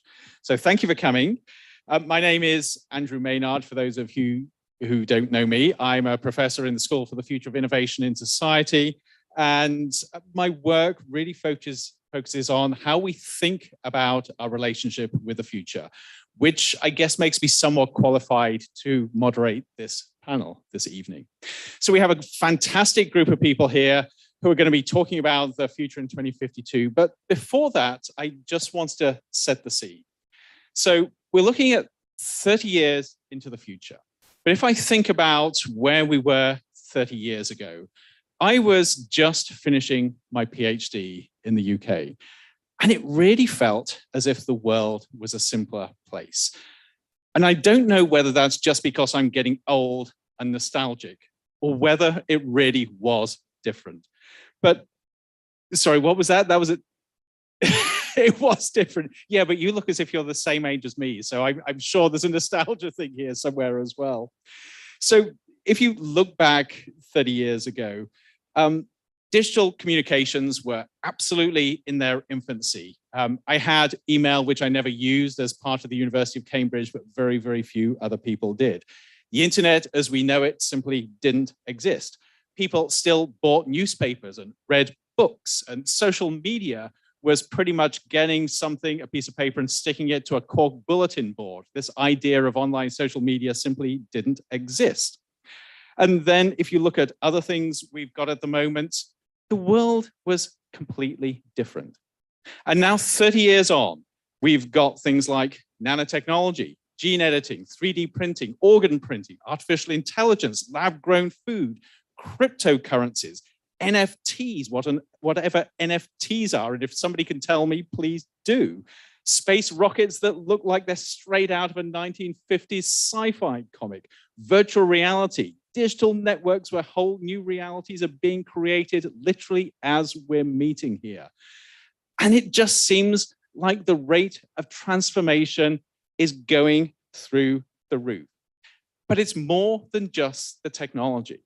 And again, this may just be me getting old, but it feels like the rate of change in society is also accelerating as more and more people demand more and more from the planet we live on in an ever increasingly interconnected world where ideas and false ideas and information and misinformation spread around the world at the speed of light. And as they do, it seems like social norms and social expectations are also changing. Our sense of ourselves, our sense of self, our sense of identity, our sense of what is right and wrong and proper and improper in society are also changing. And it sometimes seems that this pace of change, whether we're looking at technology, whether we're looking at society, is accelerating so fast that when we get to 30 years from now in 2052, the world will be a profoundly different place.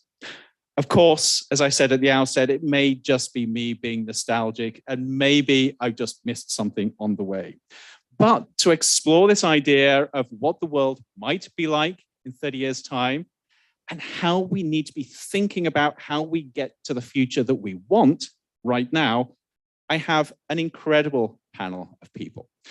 I must confess, I tried really hard to do the futurist thing and find a bunch of 4 white middle-aged guys. I failed miserably, so unfortunately, this is what you get. I'm the total white guy here. But importantly, the panel is here for a purpose. Number one, these are people with important and fantastic insight into the future. But secondly, working in the realm of thinking about the future, I get really sick of seeing these manuals where you have white guys who think they know exactly what the future is going to be like. And I wanted us to have a discussion about alternative visions of the future. So I am thrilled to have these 4 wonderful thinkers here. So going down the list to introduce them, at my far left, we have Danielle Cabela. So Danielle is from New Mexico, the southwest borderlands in the US. She's a PhD candidate in human and social dimensions of science and technology in the School for the Future of Innovation in Society. Her graduate studies focus on New Mexico as an experimental site for drug recovery futures, which is a really interesting take on thinking about the future. By attending to drug recovery science and medicine over the last 50 years and the strategies that overlapping colonized communities have used to articulate alternative visions and emergent relationships with place, colonization, and innovation. So great to have you here, Danielle. Next to Danielle, we have Ruth Wiley. Ruth is the Assistant Director of the Center for Science and the Imagination and an Associate Research Professor in the Mary Lou Fulton Teachers College. I'm reading from her bio here. She likes to think, read, and talk about applied imagination, transdisciplinary collaboration, and methods for engaging people in futures thinking. And I pause because, yes, she likes to think about it, but she's also a damn good thinker here. Next to Ruth, we have Lauren Whitcomb-Keeler. Lauren is an assistant professor in the School for the Future of Innovation Society, also at Arizona State University, where she studies how different people with different professional responsibilities understand and make sense of the future, and how futures are created through professional practices. She is also the interim director of the Center for the Study of Futures. And finally, to my left, I have Lindsay Smith. So Lindsay is an assistant professor also in the School for the Future of Innovation in Society, where she focuses on migration from Central America to the United States to help document the violence and disappearance that migrants suffer in Mexico and the US borderlands.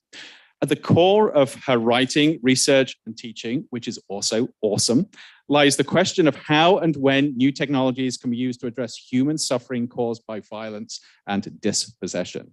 So thank you, all of you, for agreeing to come out on this evening and talk about the future in 2052. So I want to start off where I started my preamble, thinking about whether there is something unique about the pace of change at the moment, or whether it's just me getting old. So let me start with this question. Are we really standing here at a unique point in human history, or is it just that people like me think we are? And I'm going to start with you, Ruth. Yes.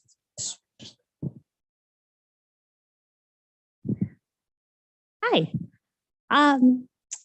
I think it's a great question. And I think that it depends at the level of which we're looking at it. So I think some things are the same that they were 30 years ago and will be the same in 30 years from now. And that is about humans' relationship with the future. I think that we will always be a species that is interested in thinking about what comes next. And we're thinking about our children, we're thinking about our children's children. But then, as you mentioned, some things are radically different. I think the pace of change, I think the way that humans are interacting with their environment and getting to a point where do we even have time to change in order to make that sustainable choices? So I think that our cognitive capacities about how we think about the future are something that are consistent. But do we have the time and the energy and the privileges to make those changes? And I just to pick up on that, and actually you may want to respond to this or pass it down. If the ways that we think about the future and our relationship with the future are somewhat the same, but everything is changing around us at breakneck speed, does that lead to tensions which then lead to problems? The answer is definitely yes, but I will also let my fellow panelists. So why do we come to you, Lauren? I both address the question: Am I delusional here, or is there really something happening? And then, if there is something happening, how do we think about that disconnect between how we think about the future and how fast things are going? I thought you were going to ask me, "Am I getting older?" And the answer is yes. Right. We all are. No, I'm sorry. I'm having trouble coming to terms with what I look like on Maury Povich, because you that's what this looks like. You notice they put the blur filter on there to make it look no so bad.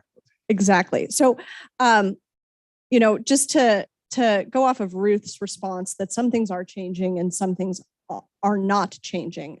I saw a meme yesterday that it just had a news clipping that said in 2027, the first space hotel will open.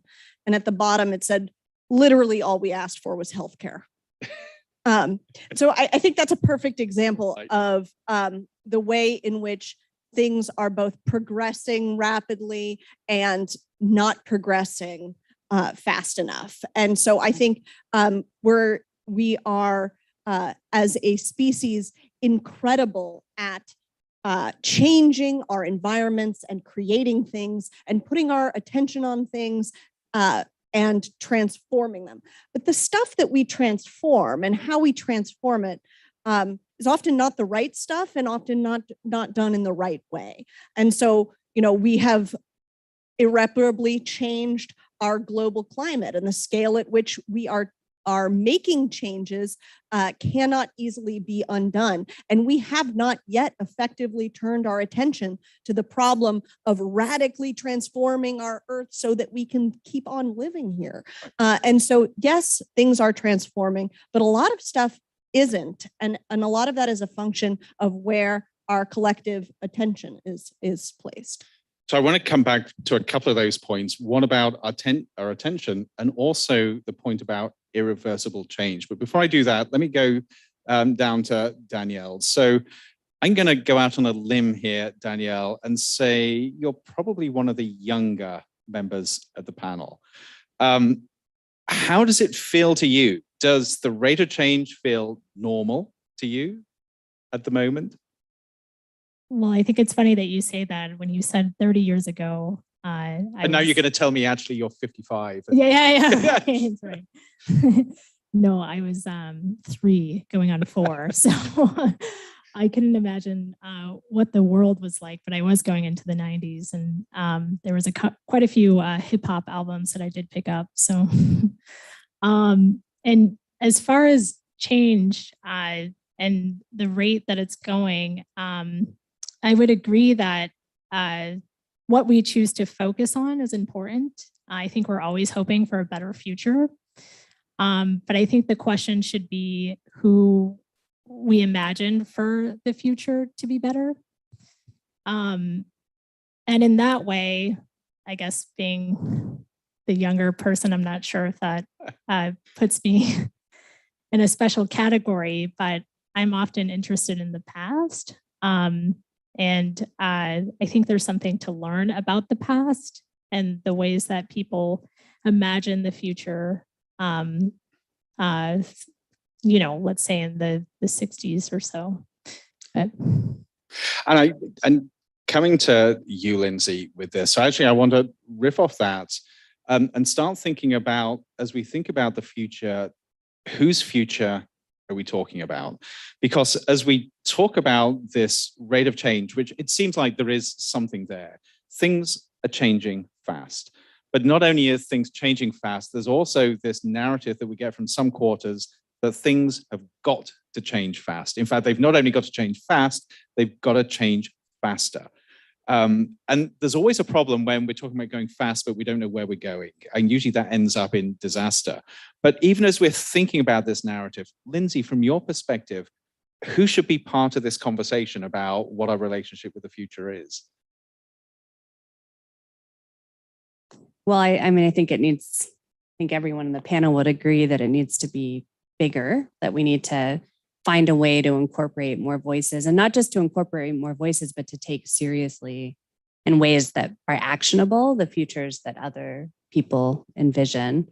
For me, I struggle to think about whether we're in unique times. I think we're in interesting times, right? I think of that Chinese proverb a lot, like definitely interesting. I don't know if they're like uniquely challenging. I think of the advent of railroads or telephones or moving from peasant life to the city. I mean, I would imagine that the people that lived in those times felt like everything that grounded their worlds was shifting, and the air they were breathing and the way the world looked in ways that are similar to how we live now. And when I kind of ask myself that question, I think about these moments like the Industrial Revolution or the 1960s or right after the First World War, that these were moments of huge societal shifts, accelerations in technology, new arrangements in how we live, but also moments of profound, like incremental increases in social justice, right? So we see human rights come after the First World War in a broad way. We see workers' rights and some, like challenge to capitalism. And I feel like whether we're unique or it's different, I think we're at a point right now where we see around us conversations happening that mean that a shift in that way is possible, that we could see kind of the next generation of new kinds of rights around not just how we live, but the ability to exercise some control and some, like returning some more control to groups that may have suffered suffered some of the most negative effects of this accelerated change. I actually want to go to Lauren with that exact theme, because there is this sense that at moments of great change, there are opportunities to improve how we think about the human condition, how we think about rights and responsibilities. Do you see that happening, or do you just see a world that's in turmoil at the moment?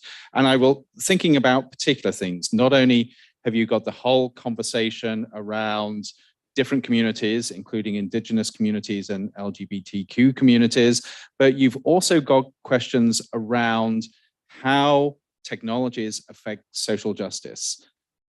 Are these good conversations? Are these good tensions? Or is everything just going to hell in a handbasket? And you could say yes, everything. Yeah, I mean, yeah, I do have this sort of inclination to say yes. So,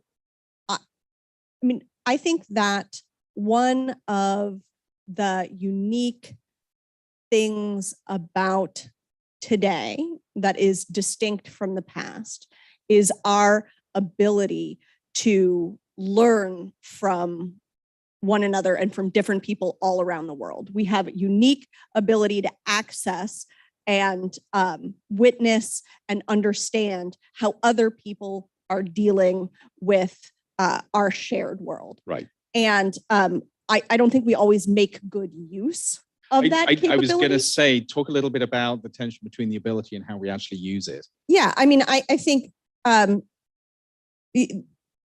internet is a good example. Facebook is a good example of these ways in which we have tremendous access to one another's lives, and for various reasons ranging from individual vanity and insecurity to corporate greed, those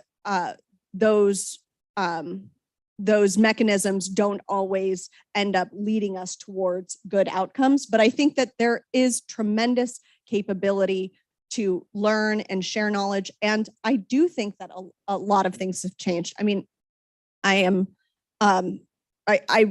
one of the things that I remember from childhood and like my emerging political awareness was the discussion of, could a woman be president in the 90s? And I remember a very prominent discussion about whether or not it would be safe to have a woman as president because she menstruates and she would have hormonal fluctuations and access to the nukes. And what if, those hormonal fluctuations coincided with a crisis? So so let me ask you, have things changed? Yeah, I think so. I actually do think so that could be part of a kind of normal public discourse, right. And not, fringe or canceled. I think that, yes, things have changed. Are things, completely resolved? Are they?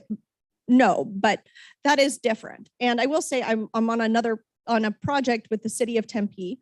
And a couple of years ago, I started to notice, as many of you have, that, people started putting land acknowledgements in their email signatures. And I thought, well, this is interesting. So people are starting to become aware that there were people here before them, that the lives that we occupy are derived from, the dispossession of others, and we're publicly acknowledging that. And I thought, well, this is good, but what is an acknowledgement? What are we going to do with it? And then I was recently in a project meeting where this project that is on Cooling Tempe is now focused on the automation of Tempe.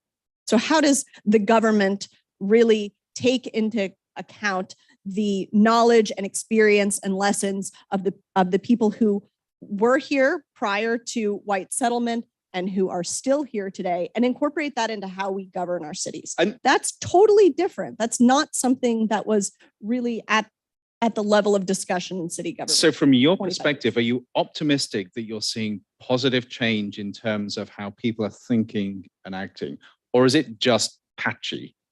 Oh, I think it's patchy. Right, right. Yeah, I think it's patchy. But I think we can cling to good examples, and we can cling to bad examples. And I think it's really important to talk about and uplift good examples. And actually, before I go to Ruth, I think one of the really important ideas is the idea of the ratchet. Even if everything is patchy, if we can actually maintain the good and allow it to spread to other places, that seems to be a powerful concept. Ruth? Well, I think patchy is sometimes how we figure out what to replicate and do again. Right. And that we need to try new things. And if we're only repeating things that we've done in the past, we're not going to see those advances. So yes, sometimes we're going to try and we'll fail, but how do we create an environment where we can keep trying, keep innovating, and then see what succeeds and try to scale that? And I think to hit on what I've heard a lot of us say here is about the power of communication, the power of education, the power of bringing people together, and so that we are reaching for those new ideas versus just trying to do what we did yesterday. Yeah. So I'm also really interested here, and at some point we're actually going to talk about specific technologies, but I'm really interested in this broader sense of how we think about the pace of change in society. And part of that, and I think it's part of this patchiness, is the things that are hidden. So we love, it seems as a society, talking about the latest things. So artificial intelligence, AI ethics, we have a lot of people talking about Silicon Valley ethics. A few years ago, everything was nanotechnology. But then if I look at your work, Danielle, looking at addiction, I don't hear people talking about addiction in the future that much. And yet things like that seem to be critically important. So how do we highlight the important stuff that people aren't talking about and maybe should be talking about, like your work, for instance?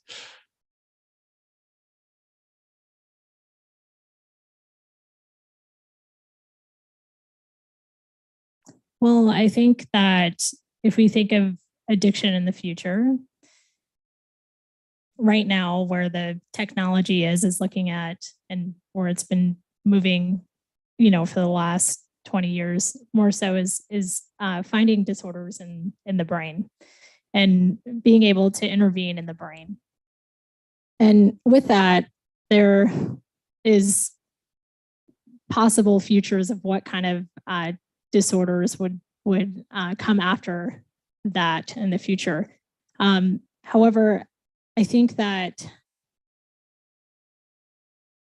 using this technology like neuroscience, looking at the brain to intervene on a systematic or structural problem is not going to change much. So I think we have to include recovery futures, as I call in my research, inequalities and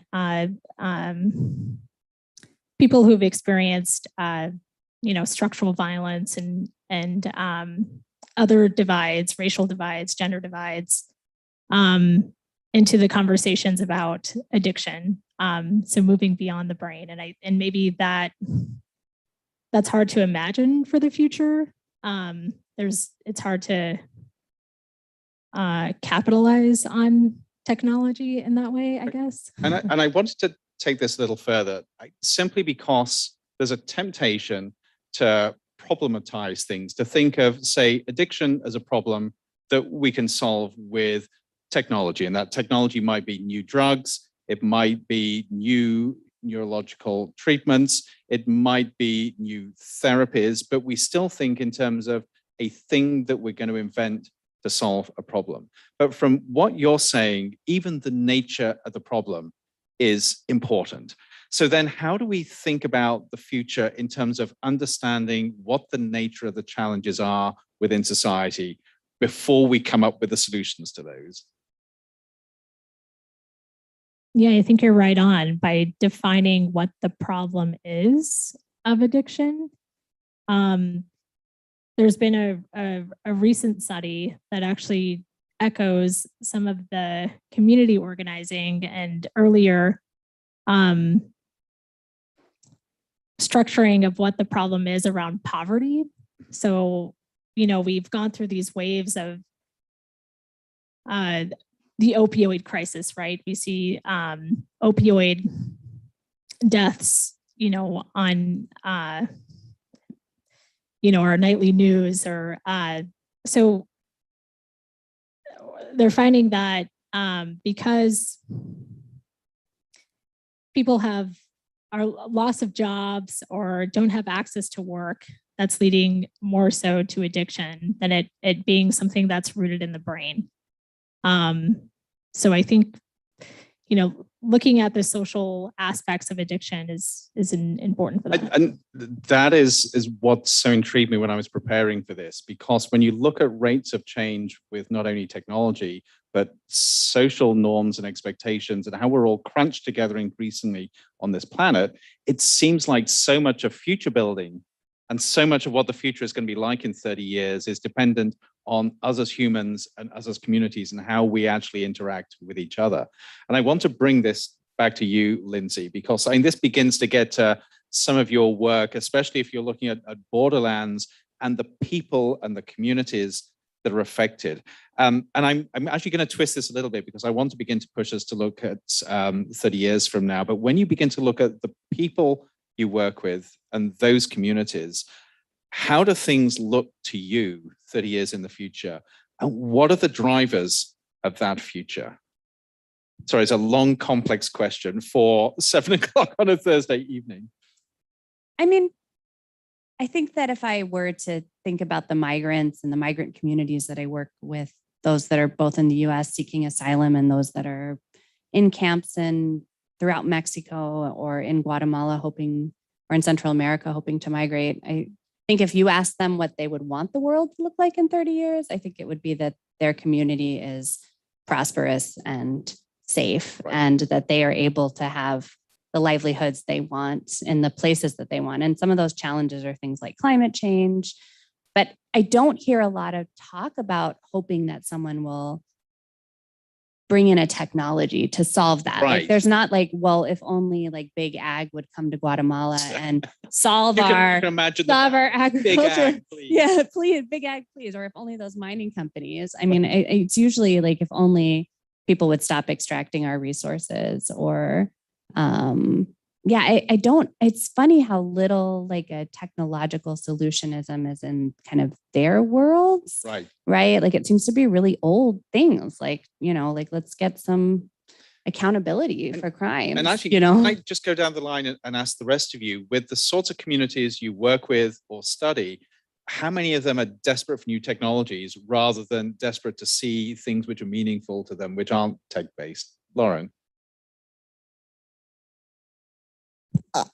I almost never have people ask me for, what are the specific technologies that are in the future. You're obviously not talking to the white guys. Yes.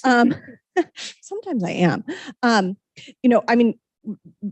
One of the questions that we've been grappling with in our social value of innovation and business project is what will be society's values in 2050? What will people care about, and how will what social values are in 2050 be rooted in human needs and whether or not our needs are met? And I think that has a resonance beyond just the particular funder that we're working with on that. Yeah. So Ruth, you actually work in tech and the future. So how often do you have people say, oh, I really wish we had this in the future? That's going to make it all different. So I'm going to take the lens of working with educators and classroom educators. And you're right, a lot of my work is about how can we design and develop technology to support the work that they're doing. But we don't start with saying, do you want this technology? We start with saying, what are the issues that you're facing? What do you really want to be doing? What do you not want to be doing? And can we use technology to help support the things that you don't want to be spending time on? So while technology, I think, can be part of the solution, it's not because of the technology itself. It's because of what people actually want to achieve. Because we start with what people want. And then we don't even necessarily start with saying, is technology the answer here? We start by saying, what are your needs? What do you want to be doing more of? How can we support you? And then sometimes we say, oh, well, this device might be able to take this off your plate so that you can go back to spending time the way that you want to. Right. So sorry, Danielle, finish off this, then I want to ask another follow-on question. Yeah, no, I was just going to say it also depends on where the, I guess, impetus to use the technology comes from. In my case, I'm looking at a 1968 grassroots organization that actually appropriates the technology to negotiate power and rights over intervening on opiate addiction. At that time, there was no national care for addiction, and honestly, because the communities that it hit, no one did care. So it came from a very grassroots perspective, and bringing in the technology. I'm talking about a biotechnology, methadone. The community had to organize around getting funding for that treatment, as well as property and creating partnerships with the university and other resources where they can actually implement methadone. So given all this, and everything you're saying resonates with what I hear as well when I talk to people. They want a future where they actually feel as if they have more value, that their lives are more valued, that they've got more meaningful connections and relationships. And yet it's hard to escape the fact that certainly sitting here in the US, we're living in a society that seems to be tech crazy and innovation crazy. We're sitting here in the university that prides itself as being #1 in innovation. Where does this come from? If people actually want better lives rather than gizmos, why are we crazy about gizmos? What am I missing here? Who wants to take this? Ruth, I'm going to look at you. Enlighten me. Why are we gizmo crazy? Capitalism, not the right answer to this, but I don't know. Yeah. I do think capitalism has something. It's hard.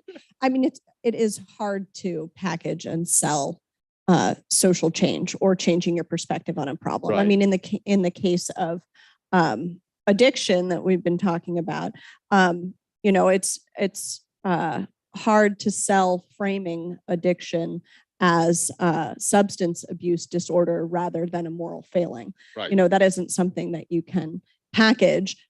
It's a mindset. It's also, I think, easier to innovate a product than it is to change people's minds. So can I actually very quickly go back to Danielle, because this is important. And I know there is quite a profound difference between addiction and persuading people to do stuff. But it does seem like, certainly in the capitalistic society we're working on, to succeed, companies have got to persuade you to buy stuff. They've got to persuade you that no matter how much you've got to have more. And there are certainly overtones of addiction there. And it actually does trip over into addiction. If you look at social media, with everything around persuading people to invest more and more time so they're exposed to more and more stuff that persuades them that they need more and more. Are we actually living in a society where addiction is at the core of a lot of what we see happening? If you mean like media addiction or Yes, and I'm trying to be really careful here because I know medically there are very, very big differences, but certainly looking at those behavior traits where we're training people to want stuff that they don't necessarily need. Well, I think it's certainly like an escapism, right? Like you said, ads kind of bombarding our social media is capitalizing on our attention, right? It's Right. pulling us towards thinking that we need more. So I guess in that way, it's like manipulating some biological Right, right. Yes, you've got that reward response, which of course is what a lot of marketing and advertising relies on. But we also have this, like we've been talking about, like a lot of the traditional things that, like Danielle talked about the study, addiction rises when the social fabric falls apart, when people don't have the work that they have. We see a rise of addiction in the pandemic. So is it that companies are pushing us? It is that they're pushing us into it because of capitalism, but it also may be that some of the other mechanisms by which we have joy and connection are harder to find because of some of the kinds of events. So, Lindsay, can we have everything using technology? Can we actually rechannel what we do around innovation to satisfy what is deeply important to communities at the same time as building stuff that people are willing to pay for? Probably not, but you should figure out how to do that. That would be, I think that would be like the secret sauce, but right. I mean, I think that even now in the capitalist system, we have winners and losers. I mean, from the people whose land we sit on or the migrants that are on the other side of the border, and that it requires that. And so I think that we're at a time where we might change that, but even I have my doubts about it. So Lauren. I was just going to say, I mean, I think we don't necessarily need to innovate something new, but like to take, for example, addiction, which we've been talking about, and we have technologies for harm reduction like naloxone, which can help with reducing overdose deaths. Yep. The way that technologies can improve lives is by paying attention to how we understand the problems, not just how we create things to fix them. And so naloxone works for reducing fentanyl deaths if you have policies around harm reduction. Right. You know, you need to have, you need to change how people understand the problem. You need to implement policies that reflect that understanding. And then you can use technologies and in order to improve outcomes. But it's actually understanding what you're trying to achieve and what the social value is. Correct. Yes. Danielle, and then back to.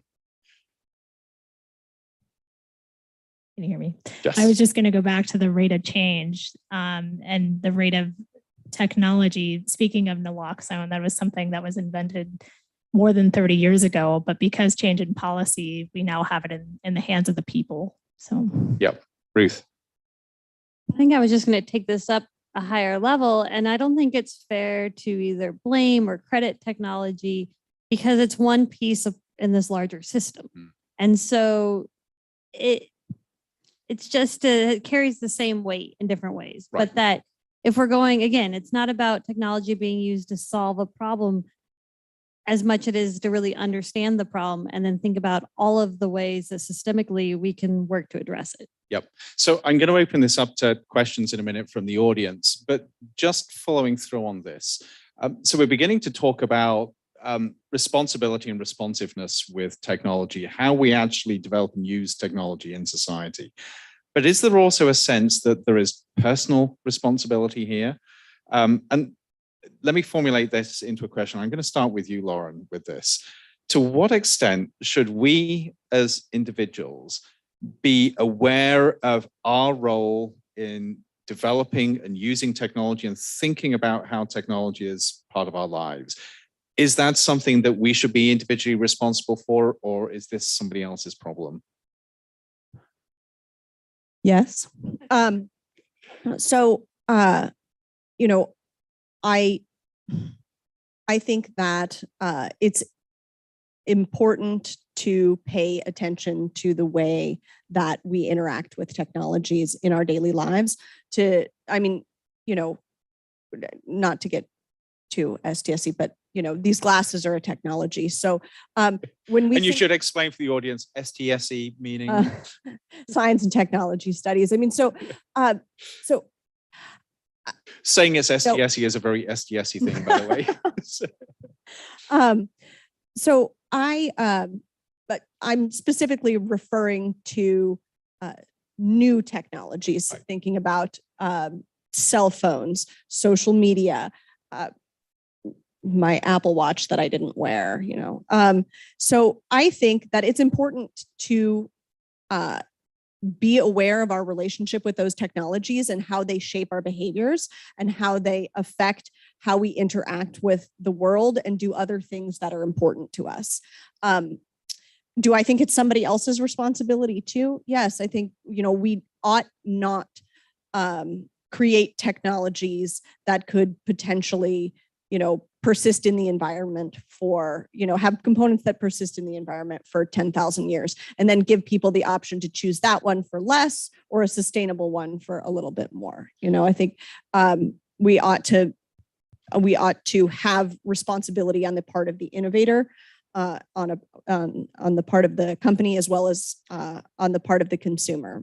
But it would seem that even if there is a collective responsibility there, collections of people are made up of individuals. So at some level, the individuals in those collectives have got to understand that they've got to be asking certain questions and doing things in a different way. Certainly.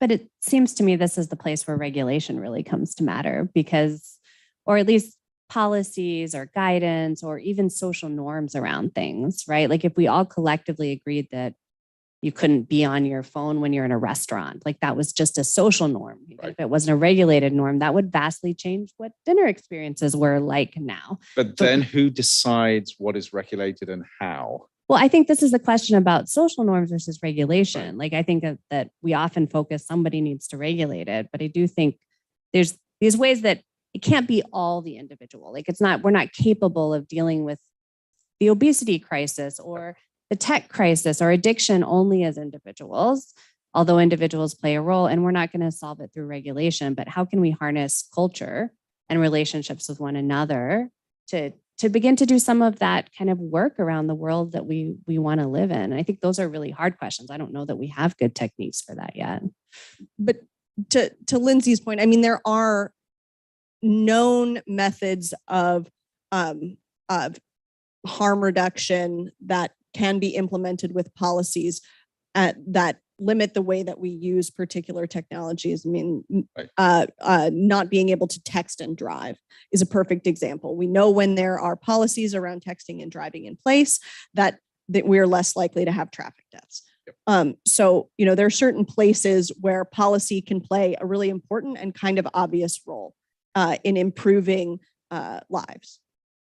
So I want to keep on sort of pushing out on this. This is a really interesting conversation. Actually, before I go there, do we actually have any questions from the audience yet? I have. Well, Andrea, as I've been the guy running the microphone around the last you actually get the chance. I would love to ask a question because ask a question, Jason. You and I have had these conversations a lot over the last year. As a communicator, I am also a popular culture junkie, and this area I think is just ripe for this kind of discussion. So actually, let me just make this clear. When we were talking about what people really want, what they really, really want, Jason's the guy that wants tech.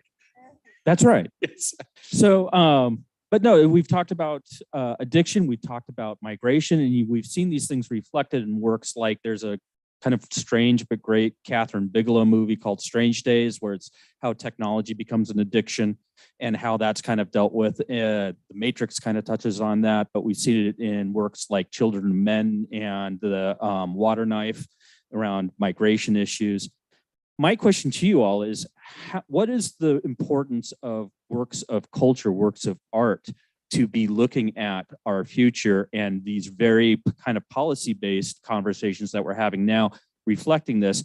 Or is it just these are what's on our mind now and we're kind of pushing it down the road a little? And can I just clarify, are you thinking about works of art in terms of stimulating the questions that we ask, or works of art in terms of being part of a bigger dialogue about how we think about the future, or both? I don't know that it's possible to separate those two. Right. So I think it'd be up to each of these people to kind of discuss. So Ruth, this feels very much like a Ruth question.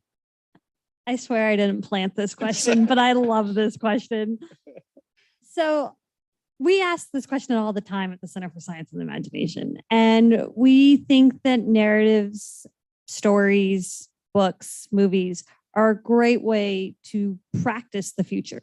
As a way, dress rehearsal is a term that we use a lot, because when we can put a vision of the future out there, then we can have the dialogue that we're having right now, that we're having at dinner tables, to start to think about what are the values that are portrayed in that future, and is that something that we want to actively be working towards or actively working against? And so the role of popular media, science fiction, stories in general, can be a way for us to have those conversations in a way that's also a safer space than maybe a panel at a university, although I love being here, but as a way to engage people that might not be here in this room watching on the live stream, but over Thanksgiving dinner tables, things like that. And so before you come in, Lauren, I love this question because this is exactly where I wanted to take the conversation.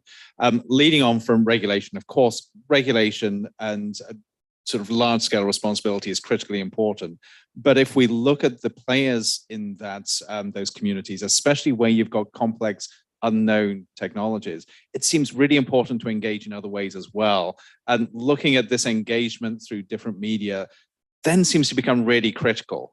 And then sort of I'll let you speak there, Lauren, to sort of expand on that. But the question to me is, how do you get everybody engaged in thinking about their role in building, or at least participating in building the sort of future that they want to see? Okay, I'll tackle that one next. But to your question, I came here for a job talk like 6 or 7 years ago, and I was asked this question and I flubbed it. And the question was, what's the difference between studying the past and studying the future? And one of the good answers to the question, not the one I gave, is there's a materiality to the past that we don't have for the future. But one of the things that art, that literature provide us is a kind of materiality to grapple with the future. And that is super important for our human minds, to create stories so that we can make sense of worlds that we can't see, that don't exist yet, and so that we can play with what exactly we want to be a part of and what we don't want to be a part of. And then, sorry, Lindsay, and then I'm going to come back to you. This question, I really appreciate this question because we promised not to talk about the metaverse, but here I am going to talking about the metaverse. And I hear about the metaverse all the time. And everyone's like, snow crash, the metaverse, science fiction. It's so important. But every time I hear about the metaverse, all I can think of is the kids' movie WALL-E, right? Where the world is destroyed. They all go up to space and then they basically drink their big gulps and are on their screens, and they exist. We don't see the metaverse, but they exist in a metaverse, right? And I think about how the stories or the imaginaries we have of what we're going to be in and what it's going to look like, and which one like fits with us. Like, are you a WALL-E or a snow crash? They're both dystopic, but they're dystopic in different ways. Like, what do you imagine the metaverse is going to look like? Those are really concrete things we can have conversations about, and that's so helpful. So stick with this, and I'm going to go to you, Danielle, and then come down the line. So this seems to be so important. And actually creating those material artifacts or material imaginaries that we can use to experiment with the future. But how do you translate that into something that has impact? So you take Snow Crash, for instance. Snow Crash, Neil Stephenson book, where he encapsulated this idea of the metaverse. You can read that and not be touched at all. You can think this is great science fiction, but it doesn't change the way you think in one iota. How do you translate these types of media, these types of opportunities into something that has impact? And I realize this is a really unfair question because you had no idea it was coming, but any thoughts? And you can pass, or you can call a friend.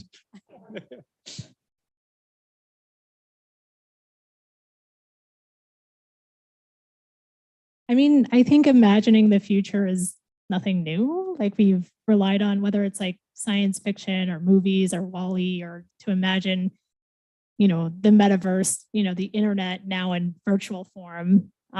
We've relied on, science, literary work like poetry and story. Lindsay had talked about that too, as far as narrative. So I think that there are ways that we can use those resources to to kind of write into the future or to imagine in the future. And I think this theme about imagination is really important to engage with the future.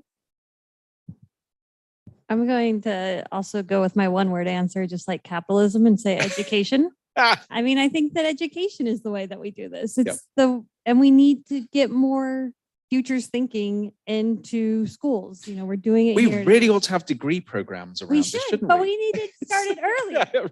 That we need to get this as part of the vernacular, that people are helping their kids in their 4th grade futures homework. Right. And so that when they come and they look for degree programs, it's not something new, but it's something that, oh, I loved my futures class in high school. That's what I want to study. So actually, do futures classes exist? I'm not aware of anything like that. Not yet. You mean in high school? In high school, yes, or even before high school. Yeah. I would love to find out. This is my question. Anytime that somebody gives me a microphone, it's if you know of work that is happening in futures thinking in K-12, I would love to hear about it, because I think it needs to be happening more. And it doesn't need to be its own course, right? It also can be integrated with social studies. It can be integrated with literature. It can be integrated with history, is a great place to put it. But we need to develop the curriculum and the practices for our young people. Yep. So yeah, I love that. And I was gonna say, ask Howie, my son over there. They've got futures classes at school. But so I have a kind of different answer to your question. So our motto at SFIS is the future is for everyone. And while I love that motto, I think it's more useful sometimes to think that the future is for a lot of different kinds of someones. And not all of those someones read Neil Stevenson and are moved by the picture of the future that he has portrayed, or even think he's a particularly good writer. So you heard it here. I know, you know, it's so there are a lot of different ways to talk about the future and to portray the future, so that lots of different kinds of someones can see what life might be like and can see themselves in it and can decide for themselves whether or not that's a place that they want to go. And when we see, you know, billion-dollar corporations talking about creating an entire new world for us all to occupy, we ought to start thinking about the many different ways that we can portray what occupying that world will be like, so that we can all really decide whether or not we want to participate in the building of that world, or if we want to build something else that we would rather be a part of. It sounds like an amen sort of statement. Lindsay, want to add to that? And but actually, before you do, I love that. And I think that that is such an important point, that we get so fixated on one genre, one style, one way of thinking, that we forget about the diversity of the world we live in. Sorry, Lindsay. I think that was exactly what I was going to say. Sometimes I feel like we displace our attention to the present and its diversity into some constant hope for the future, right? It's always like a future forestalled.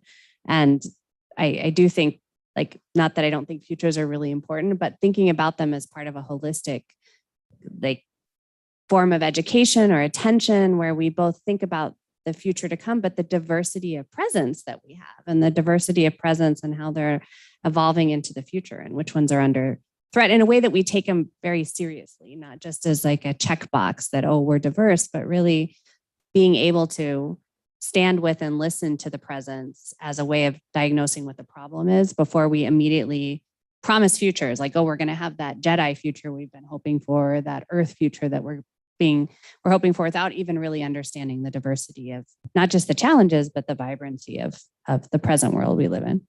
So we're almost getting to wrap up time, but I see Dave Guston has the microphone. So Dave, you have 30 seconds to ask your question, and then we will have that discussion. Then we'll go to my final question. Wow. So I wanted to follow up on Lauren's statement about lots of different someones, which I, as a political scientist, translate into the one-word concept of pluralism. And I guess the question then is the problem with technology a problem with technology or a problem with, say, externalities? that my technological choice is different from your technological choice. That's got to be the case in a plural world that we want to encourage, but that your choice impacts me in a way that I might not like, and my choice impacts you in a way that you might not like. And you get into politics. Lauren?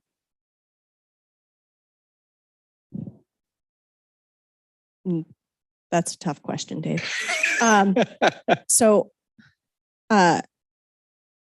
Yes, and yet not all externalities are created equal. And not all of the choices that I make should be able to displace harm elsewhere. There ought to be a way that we can create and utilize technologies in ways that we prefer, but that also don't interfere with the ways that other people want to engage in the world in an equal and fair manner. I mean, I may think that somebody talking loudly on their cell phone is annoying, but we don't need to, regulate necessarily the volume at which people have phone calls.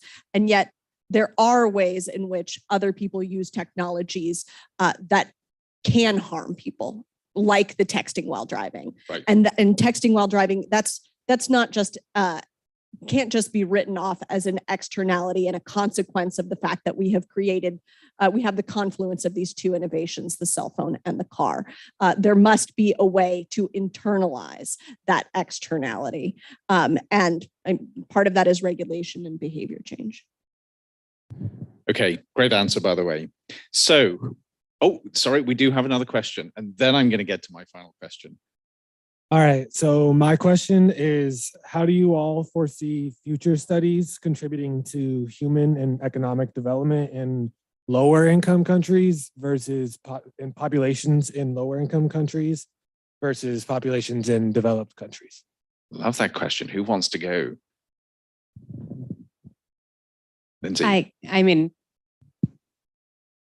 I think this is the part, and I'm not a futurist necessarily, but I think the question of is envisioning the future and like creating the future how do we have those steps where that can actually be created? Because I think that we've heard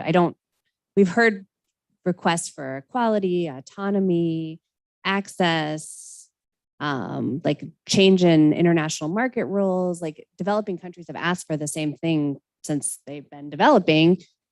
There's been lots of future exercises. There's been organizations since the 40s saying that they want it, describing how it could happen, and yet it doesn't happen. So I think that that's always the challenge. It's not, and I think it's a challenge for future studies is how do you both do that visioning process, but then build the networks or the changes or the challenges to capitalism or the pressure on governments to actually have those visioning processes lead to the kinds of worlds that people want.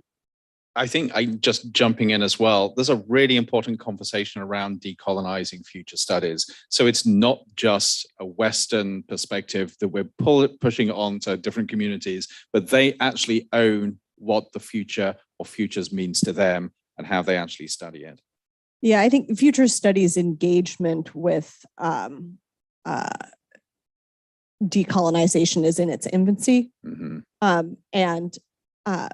But futures thinking isn't simply the purview of future studies or futurists, and there are and thinking about the future, the ability to envision the future that you want to be a part of and to take steps to make that a reality is a fundamental part of self-determination for individuals and for nations. And so, and it's always ongoing. And so future studies, when it focuses primarily on the methods of foresight derived from and used for corporate strategy development, is a real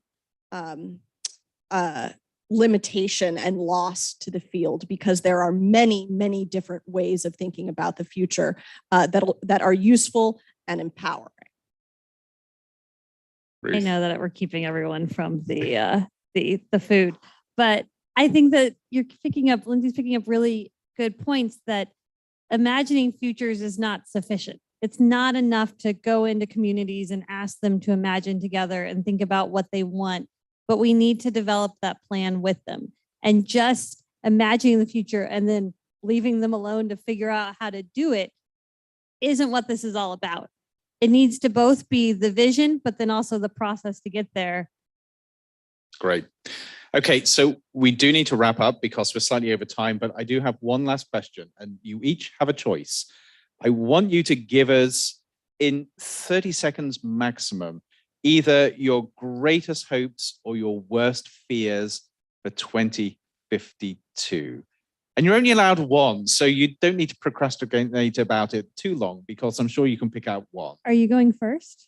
Am I going? Yeah, No, I think- I'm not part of this panel. I'm not part of this panel. I think you need to go first on this one. Well, okay. My greatest hopes for 2052. My greatest hope for 2052, when it comes to the future, is that we have a society where people are not only excited about thinking about their role about building the future, but they've been given the tools to do it. And so it actually goes back to your idea of building in future thinking into K through 12 and beyond. I think we could actually transform the world we live in if people are thinking differently about their role in building the sort of future they desire. Okay? Lindsay. Oh, so I'm going to just go with Phoenix. So I don't think it's hard for me to imagine all futures, but if I want my vision, greatest hope for Phoenix in 2052 is that we have canals running through all parts of Phoenix like we did 100 years ago, and have planted trees, and they're tall shade structures where communities can gather outside in a livable climate. Right now, as we go into summer, keep that in your imagination. Lauren. One of my hopes, how about that? My greatest of really tripping me up. One of my hopes for 2052 is that we have fully harnessed this transition toward lifelong learning and accessibility to education for all different kinds of people at all different life stages for what they want to learn. I think that is one of the most exciting parts about being a part of a university right now. And it's something that has changed so much in the last 50 years. I'm really excited to see what it looks like in 2052.